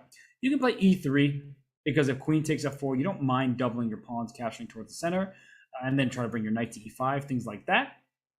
It's possible. You can trade queens, but the problem for white is you just don't have time to play e3 and then move the knight, because as soon as you play e3, the bishop will take on f3, and we might just see this. And yeah, Dmitry will try to win this position. That's opposite colored bishops, and Hikaru's, he's not going to have a problem, I don't imagine. You would need to already have pressure on this f7 pawn, and rook e8 played, so he could play rook e7. He's just getting in his turtle shell right here. So rook e7, king g7, keep everything defended. Now, what if I would do if I were Andreikin is I would just keep this game going. He plays rook c6. Is d5 a threat? Not anymore, but d5 had to be considered a move ago. And if d5, we're just offering more trade. So he wants d5, e4, f4, e5, get those pawns going. What you want is to have your pawns on the other color of your bishop, right? This bishop is limited, inherent to how it moves, to the light squares. So let's get our pawns going on the dark squares. But to what avail? Like you play f4, e4, oh gosh, the d4 pawn will be a problem. This rook came to a7. It can activate to a2. So Hikaru is playing quickly because what he has to do is more or less shuffle back and forth. And Andreikin, the burden's on him to come up with a winning strategy. And there isn't really much of like a try, at least that I see right now. Hikaru plays bishop d8. He can play rook c7 next. There's also an argument to be made for trying to go behind all these pawns. So bishop a5 to e1. It looks a little weird, so you don't really need to do it. You can just sit back and forth, and the question becomes, how can progress possibly be made? And if Dmitry doesn't feel like continuing this. He can just trade rooks. They'll shake hands. Well, not actually because they're playing through the internet, but they'll agree on a draw. And if I'm Dimitri, why? You can't. Well, I say you can't lose, but I would have said that Jeffrey Jean couldn't lose that game to Dimitri, and he did. But it just is a position where White is up a pawn. White's trying to break down Black's defenses, and I think at some point you'll need to play for d5. So Dimitri, extra pawn, presence not particularly felt because of these dark square bishops, and bishop e4 lining up d5. Hikara says no, you're not getting that. Of course, Dimitri can always just bring his rook around and then play for d5. So it's a slow game. Rook d6, just pinning. Because if the bishops get traded, that does help White to some extent, but rook in 5 versus rook in 4 on the same side of the board is a theoretical draw. So rook d6 played by Hikaru, he understands that rook a7 allows White to escape the pin, but this trade is just equal. Oh, he goes king f8, doesn't even want the trade. There was a theoretically drawn position if after rook a7 takes. I mean, it's losable, sure, but still a theoretical draw, and both players know that. So instead, the king went to f8, no moves yet, and bishop can go back to e4, but good for you. Now you're just backtracking, haven't made any progress. Hikaru has everything under control here, and that's the annoying thing about some openings, and especially when the preparation comes this deep, you're like, I want a pawn. That's great. Like, I'm playing for a win. I can't lose. Everything's good, but it's not a position where Hikaru feels the least bit concerned that he will lose. So let's see. What can White try here?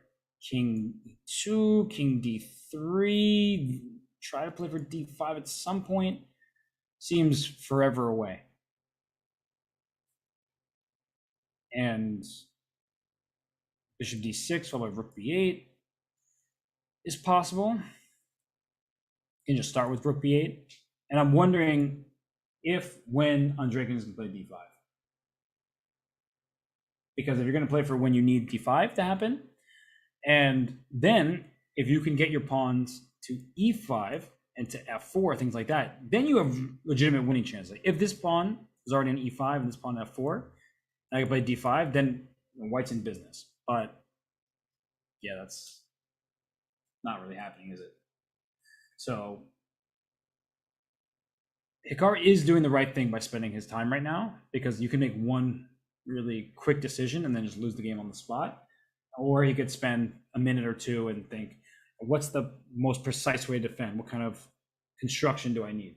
Where's my fortress going to happen from? And bishop d6, rook a7. Didn't want to allow rook b8 with tempo, so rook c8. This rook can come down after this f2 pawn. d5 is possible, right? You can just push this pawn d5. If you play d5, pawn takes, bishop takes, then black has to move rook c7, just defending. King will go to g7, and black is holding on along the 7th rank. So it's a position where Hikaru knows what he has to do. He needs to keep f7 under control. He's brought his rook to c7. His bishop could go to e8, but then you can't get your rook involved. Or bishop e8, if this rook could get to a7 and the black rook couldn't carry off the threat, that would be ideal, but that's not what's happening.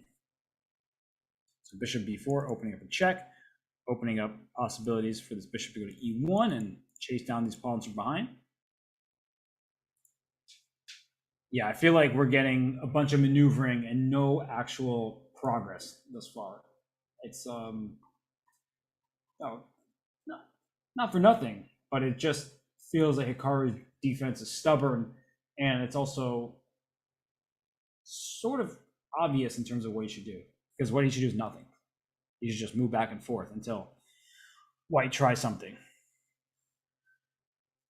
And Hikaru thinking here, what is he going to do? He can just bring his bishop around. He wants rook a3, okay. To pin this bishop. Rook b8, good move. Rook b7, bishop e8. That incorrect arrow again. Bishop e8, go for this f7 pawn. That's the ideal. It was always rook c7. In this case, bishop c7. And after rook to b7, the bishop can go back because you have rook c7. Bishop a4. Okay. He wants the possibility of his bishop getting around here. Still defending c7. So Andreykin, I mean, we see him on cam here. He's really alert, but it's just a situation where Hikara is going to continue going back and forth, and I wonder at what point Andreykin will just acknowledge, yeah, there's nothing here, just a draw, good game. You played a good defense. And, you know, you've seen on the eval bar for the last, however many, 20 moves almost, it's been hovering around 0.1, 0.2. Just goes to show that extra pawn doesn't tell the whole story. Ops code bishops, not too many pieces remaining. So good chances to hold throughout. Now it's a bit of a question. So what I'm wondering is, can black take on c5? So let's just go a half step back here. Like if black had played bishop c7, rook c5, and you think, okay, I have to take, otherwise I lose my bishop. I think you lose this game. Yeah, you do. Okay, my impulse was right. Because these pawns are so weak on this diagonal, all these pawns in light squares, and this king gets to quickly walk up the board, I think that black would have lost if you traded rooks. And thankfully for black, you saw rook a3, even if you put your bishop on the wrong square, because we said rook and 5, rook and 4 seems to have the board as a draw, and both players know that. You have to be very careful, because you may think there's never a time where the rooks can get traded because it's always going to be a draw. If I can get myself a clear pass pawn and the king can dart over to that pawn, then black could in fact lose the game. Okay, so d5 takes, bishop takes. I think you have to do something like this. King e3, sure. Doesn't change that d5 is available, unlikely what's happening. And now you can get that e5, there's rook b6. That's really important, I think. Because if e5, rook d7, this position is already starting to feel a little bit uncomfortable. Like, it should still be a hold. And I'm going to say that no matter what the situation is. Black is holding this game. But it just gets a little bit uncomfortable when you get the possibility to advance and then weaken the pawn chain. Pawn chain is as strong as base pawn. If you can make the pawn from f7, g6 becomes the base, and that is more approachable. But still, piece on the same side of the board. So d5, rook b6, very drawn. And otherwise bishop b6, and if you play rook b4, there's e5. So I think that the game is already just held. So e5, rook b6. What else? d5, still rook b6. And once the rooks get traded, it's an easy draw. In that position, not earlier, when the rooks were traded on c5. That would be a much different story.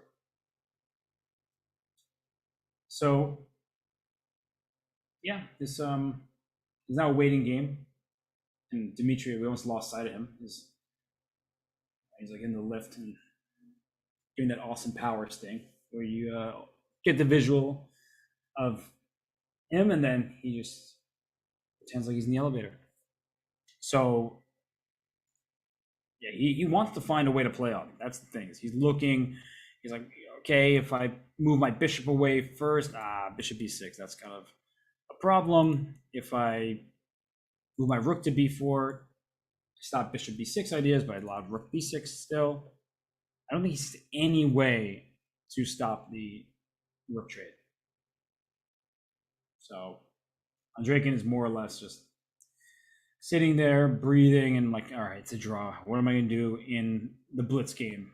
And that's what I would maybe be doing if I were Andreykin, because the game starts right away. So at least right now, if he's taking his time to like think about how he would play that blitz game, it sounds like a good use of his time because you're right into it.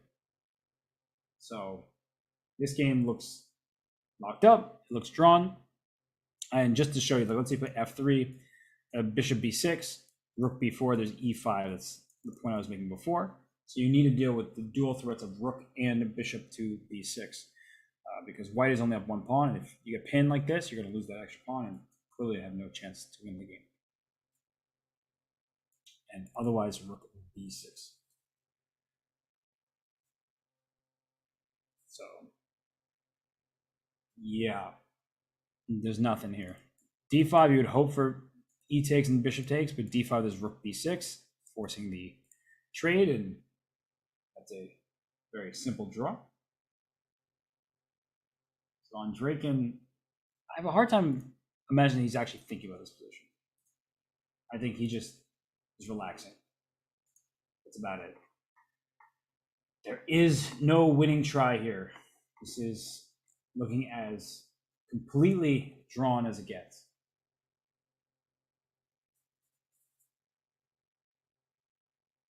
So, Card is drinking a little bit of coffee. And on Draken down to minute 30. He's really spending all the time. See, no, this isn't the Speed Chess Championship. Don't need to work down the match timer. He's just accepting this game.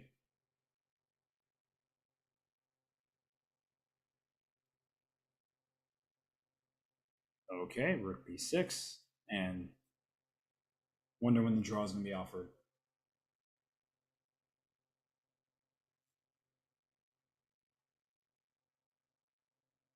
There's no even hope to win this game. Nature of opposite color bishops. This isn't the same color bishop ending that Jeffrey had against Andraken. This is opposite color bishop. So even if you create a pass pawn, you're never going to be able to promote it because there are two pieces that can team up on the dark squares so that your pawns can keep going forward. And any pawn push, like bishop e1, eventually if you try for a g4, well, you're just going to trade. d5.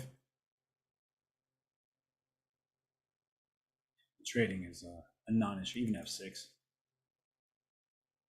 The one thing you don't want to allow is white to get like split pass pawns. So there's only one, and you can't even make it work because you need to get f5 and e6 just to get a pass pawn. e6 is just a trade, and with the pawns where they are, there's no way to h3, g4, f5, whatever.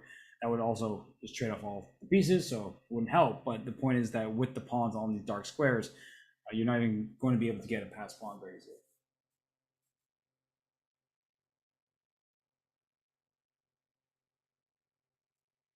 Definitely preparing his opening for the next game. Look, I opened chat and I see a comment that agrees with what I was saying. I do think that Andraken is just wasting time in the sense that he is wasting time in this game. It seems like, you know, it's a done deal, and it is. But I think that Andraken is smartly just getting himself ready for the blitz game that's about to happen.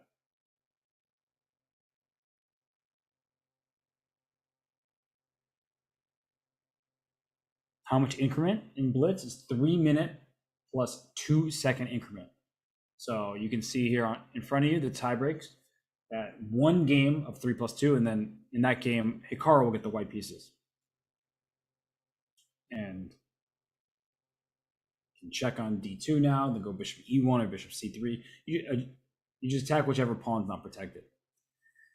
So yeah, bishop c3. King f6. So this is actually cool. I talk about this a lot, right? Bishop, pawn. King f6 looks like a blunder. e7. Uh-oh, I have to take. I lost not just one pawn, but 2 pawns. But then you just play bishop e1 or bishop e5 and take that pawn on g3.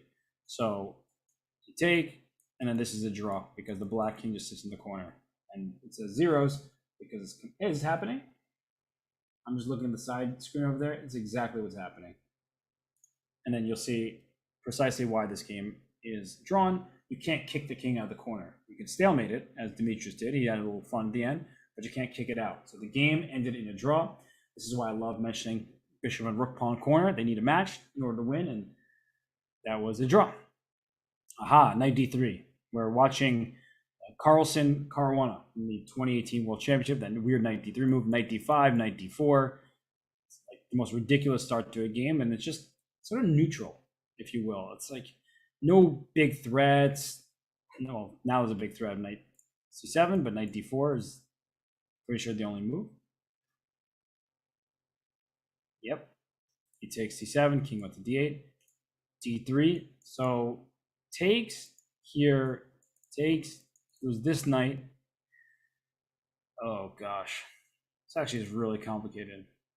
Because if you move the knight, then you can just take it and then protect c2. So maybe it is not just a neutral position. Maybe Hikara had something up his sleeve. A moment ago, you could have taken this, and it's just equal. But instead, we saw knight d5, knight d4, and d3. So the point, everybody, and he goes knight f6.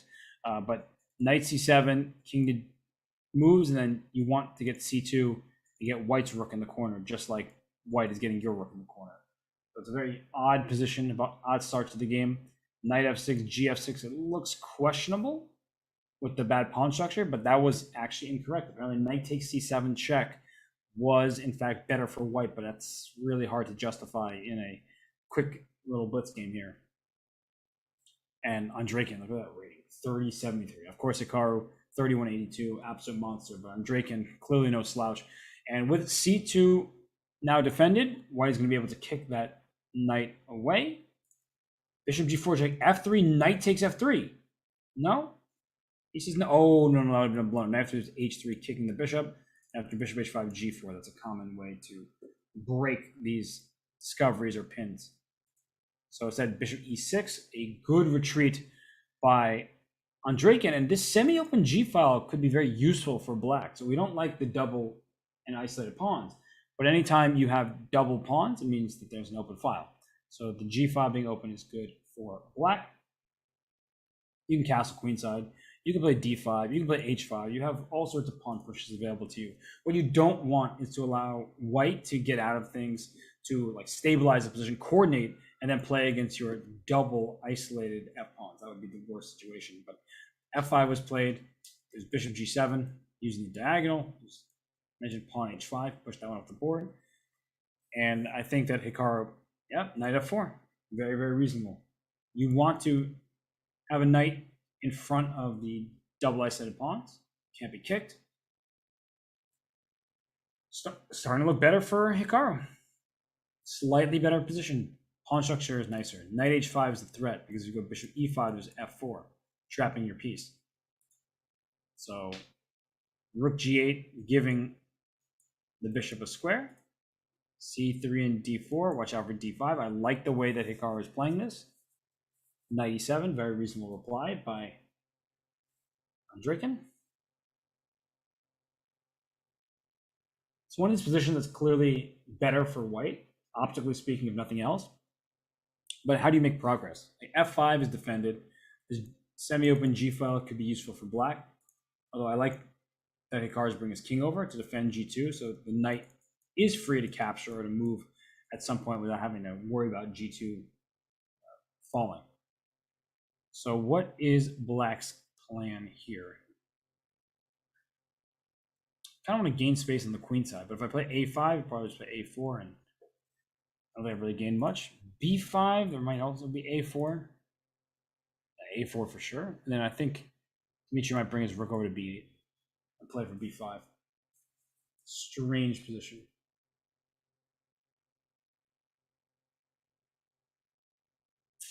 I don't mean b5 is tempting, but if a takes b5 happens, you're not super thrilled about it. So, yeah, bishop f6 first. So this is always available later, but for now, just opening up this rook. But there's no threat. That's the problem for black is you can't create threats. And then f4 defends g2. You can always play g3 if you're worried about that pawn being in trouble. So bishop d2 by Hikaru, very calm. And look at the clock. Hikaru's up a full minute on the clock.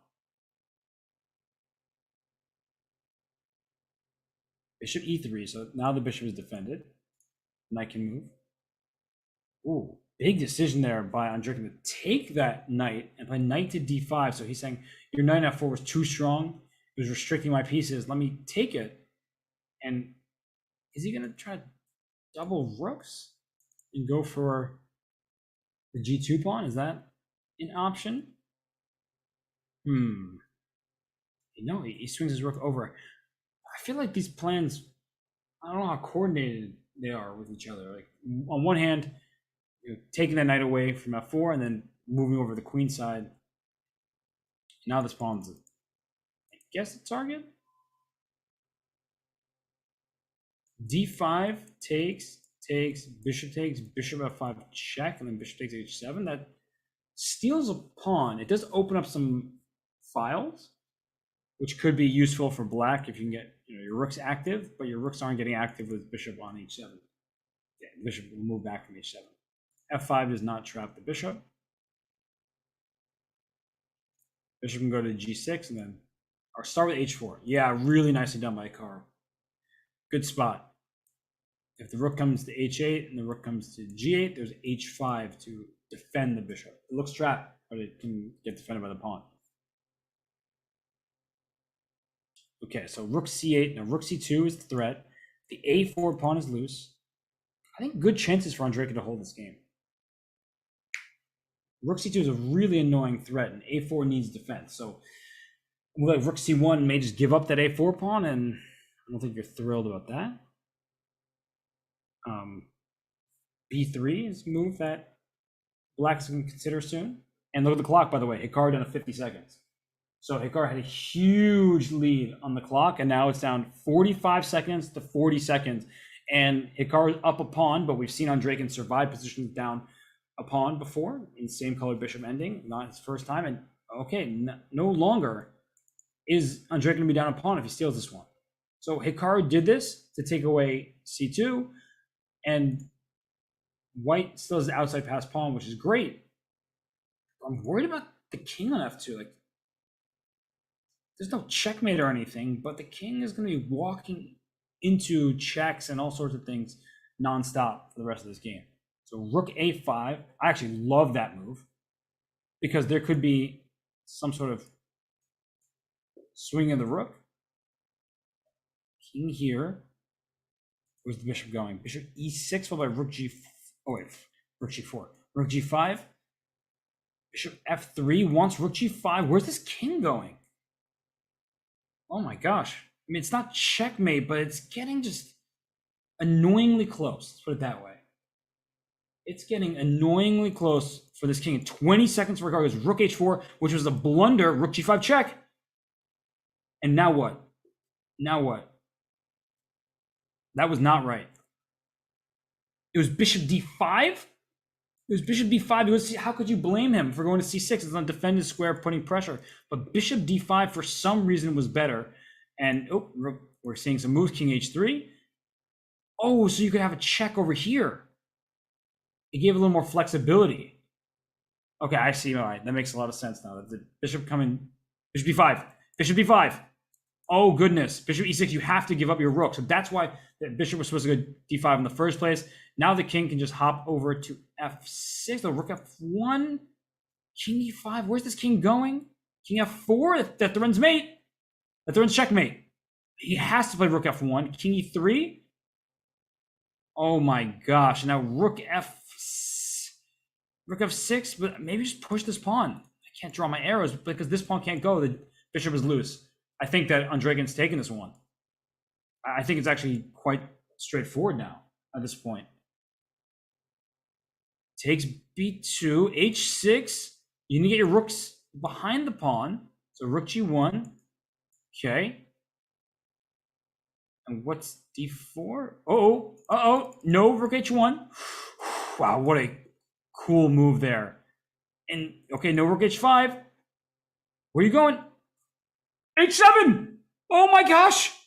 It's check. What did you do, Dimitri? He slaps his head and what was that? Oh my gosh, he was just up in exchange. He was outplaying Hikara completely. Oh, this is unbelievable. Still some chances though, not much time for Hikara. That's a pass pawn. And the king and the rook are all close together. So king e3 and a4 is hanging in many positions. So king d4, you just have to accept that your king is walking around. Here, rook e2, queen b4, I guess b7, is that? Ooh, checkmate in one, queen f4. The king can't escape, the rook is in its way. And Hikaru Nakamura steals that game. He stole victory from the jaws of defeat. Oh my goodness. If we go back to this moment here, I mean, Hikaru was doing everything he could to try to usher that pawn forward. Rook g8 was needed to get in front of the pawn. The d pawn is going. The king is cut off. You know, the rook is just stopping that pawn in its tracks. So Hikaru Nakamura finds the clever bishop f3 and the retreating move rook g8 not spotted, instead rook f2. That was a mistake. It was a blunder, and that means Hikaru Nakamura takes first place, today's Rapid Chess Championship knockout. Wow, that was, I mean, I don't even call it a swindle. It was just kind of a tough battle where Andreykin was completely outplaying him there from a bad position. And then suddenly Hikaru finds bishop f3. Andreykin couldn't find the right moves in response. And so Hikaru Nakamura takes this week's RCC KO. What a matchup between these two. So we're going to bring Hikaru in for an interview. We'll be back shortly, and we'll get to hear Hikaru's thoughts on what was another great performance by the absolute superstar.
We're getting accustomed to this. Congratulations to Grandmaster Hikaru Nakamura for another victory here in the Rapid Chess Championship Knockout. And Hikaru, I guess my first question for you is, where are you streaming from? Because your background looks different to me. Yeah, so I'm in Colorado right now. I'm sort of doing a training camp before I play in the Canada's tournament in Madrid. So because of that, I decided to leave a few days ago. So I'll be out here a couple of weeks, and then I'll go to Madrid sometime early in June. And yeah, just trying to get ready for everything. For sure. I won't, do that thing where I try to get you to name your seconds and you won't do it. So we'll we'll skip past that. But about today's action, I mean, you played some really exciting games. In that last game there, you both were dropping down to under 10 seconds. What was the adrenaline like in that final game? Yeah, I mean, I was pretty upset at myself because I got this very nice position out of the opening. I was also up, I think, 30 seconds to a minute, and then it got very, very messy, and I was just pretty upset with myself. But I sort of kept it together. I was very lucky to find this Bishop G8 move, followed by Bishop D5. Once I found this, it's still winning, but I don't think there was like a very straightforward forced win, and so. Dimitri was the one who made the last blunder, which is why I won. But it was obviously very close, just like last week when we played the Blitz game in the Petrov, and I was a little bit fortunate, but I'll take it. For sure. And I mean, it was another Petrov, and it was a fun variation. So you sort of mix and match openings, and you didn't play B3 systems in this final game. How did you choose to go against the Petrov versus your knight F3, B3, and those setups that you play very often? Well, I mean, there are a couple things. I think first of all, I figure as time gets lower, I'm more of a favorite. So I kind of just wanted a placement where I thought there was a little bit less risk. I would have been very happy with a draw because I feel like in Bullet, I'm perhaps an even bigger favorite than I would be in Blitz. And so I basically just wanted to make sure that I take all the risk out of it. That's the main reason I played E4 is because I knew Dimitri was going to play E5, and not like I can play anything very special against the Petrov, but at least I don't think there should be losing chances for White. And that was the main reason I did it. Obviously, I could have played knight f3, e3, knight f3, b3, but I have a lot of respect for him. I think Dimitri's a very strong player, and I think if I had gone knight f3, e3, I could have gotten into trouble as well. So that was the main sort of equation for me. Take the risk out, and also just knowing that Dimitri is so strong, didn't want to walk into some line that he might have prepared. For sure. And I mean, speaking of that variation and some potential trouble, again, in your first matchup against Shuyi there, it seemed like your position, there was some issues strategically speaking, but then you put that E4 move, you broke open the position, and you just really took that game by storm. So, how do you feel the day went overall? Because that game, it started off maybe in a little bit of a difficult spot, but you were able to, uncork and unleash the initiative, and then how did you take it from there?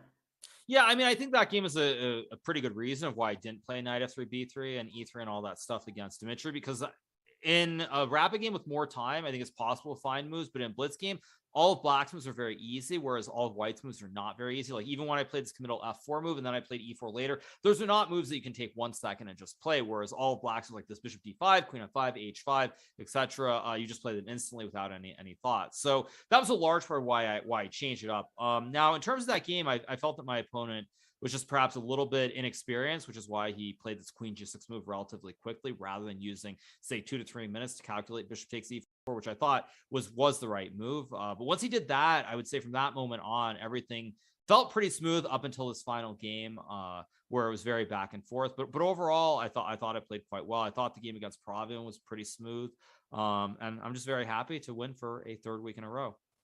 Yes, and a huge congratulations. I guess a quick question on what advice you would give for someone like Dave Pravian who spent so much time in the opening, because it seems like you really can't afford to be down several minutes to a player like you. I mean, first thing, there is one player who does it very effectively. His name is Alexander Grishoek, of course, where he uses all the time in the opening, and then he plays like a boss at the end when he has 5 seconds on the clock. But I thought that overall, the problem was that once David did not find the right path forward, once he played the C4 move and didn't know all the theory, after that, it's a sort of a situation where I don't think there's a knockout blow, and he probably should have played quicker as opposed to trying to treat it like a classical game where he thought that maybe he could get some kind of advantage. And it really was sort of his downfall, because towards the end, at like 1 or 2 moments, I think he might have been able to draw the game somewhere, even though he had been losing for most of that game. And I think that's the difference between rapid and classical. In classical, what he did, totally correct, completely reasonable. In a rapid game, when you use all the time, you get down to like 3, 2, even 1 minute there.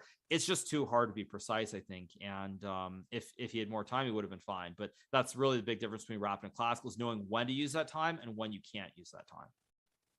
Well, we won't use up any more of your time. I know you're prepping and streaming. So again, congratulations for another victory in the Rapid Chess Championship KO. And we look forward to seeing more from you, Hikara. Thank you so much, Robert. Of course. Hope everyone enjoyed it.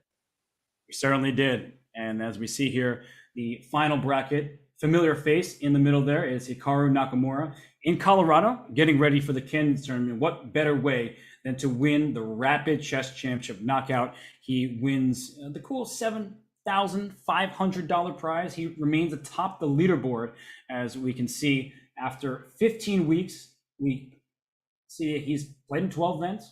He's gone to 12 knockouts, and he has won, let's say, $54,500. Not a bad payday for Hikaru Nakamura. So, well, there are many great moments to choose from his day, but I think the moment we have to choose is from the last game in this event against Dmitry Andreikin, because Hikaru Nakamura had plenty of great positions, but I think one of the things that makes him so superb is his ability to escape. His resourcefulness is second to none, perhaps. And in this position, it is already minus 3.3. And Dmitry took the right approach with bishop d5 and bishop e6 check.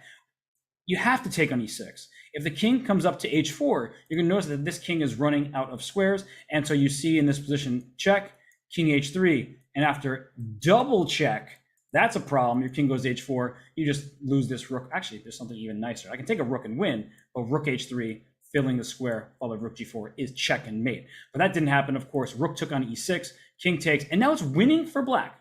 He checks the king starts running a bunch, and what he said in the interview, which was really cool, sure, black had ways to win all around, but this bishop f7 and bishop d5, taking away h1, starting to threat h7 and h8, and you look at the clocks, both sides have about 10 seconds remaining. It's really hard to play perfectly. Rook g5 threatens rook h5 and rook takes d5, but bishop f3, and you see the arrow, rook f2. Dmitry was trying to take that bishop away, get a check on h5. The real way to save the advantage was rook to g8, but retreating moves very difficult to play, especially in blitz chess, and then it would have been messed from here. Black had the upper hand, but it was difficult to find all of the right continuations. So instead, rook f2 happened, and Hikaru didn't need to be asked twice once he promotes how to win this game. His king walked around to help the queen, and then a surprising checkmate. Queen f4 here. The king couldn't go up because of the checkmate. It had to go back, but then you lose this pawn. So king f4, queen f4. That is check and mate, and that is your Coinbase critical moment. So Hikaru Nakamura, he had a tough spot there. He was in trouble, and he said he was upset with himself by losing some of the, the thread of the game. But he wins, and that ends the Rapid Chess Championship KO. But there's so much more chess to be played. Tomorrow we see in the I Am Not a GM Speed Chess Championship, Justice Williams, the international master, the 7th seed, takes on a familiar foe, a familiar face to the chess public. It is the chief chess officer, Danny Wrench. He's got to dust off that speaking voice. He's going to have to put that aside. I guess you're not dusting it off. You're just putting that away. You're going to store that away. He's not going to be talking. He's going to be playing. He'll let his moves do the talking. So we'll see if he's able to take down the very promising, the newly minted international master, Justice Williams. That is tomorrow. Clear calendars, 12 p.m. Pacific time. Oh, wow. Well, what a day it was. I mean, really some great matchups. Hikaru Nakamura, he escapes that final game, but he played some great chess along the way. He took down Dmitry Andreikin, who is becoming one of his biggest rivals here on chess.com. But when all is said and done, Hikaru wins another week here at the Rapid Chess Championship presented by Coinbase. And to wrap up the show, I want to thank everybody who tunes in and week out. We really appreciate your support. Of course, we appreciate Coinbase for being the sponsor for the event. I want to thank producer Bick for making my job so much easier. And normally I would thank a co-commentator, but I guess that's me thanking myself. I will not do that. I want to thank the players for really giving us another fantastic show. It's not easy to go for hours straight and play chess in an exhilarating format where you don't have much time, and the nerves are definitely there, but they always give us a fun show. They never disappoint. So it's the utmost gratitude from me, and on behalf of chess.com, this has been another fun week of the Rapid Chess Championship. Till next time, till tomorrow, the On My GM Speed Chess Championship, I'm Grandmaster Robert Hess. We'll see you soon. Happy chessing.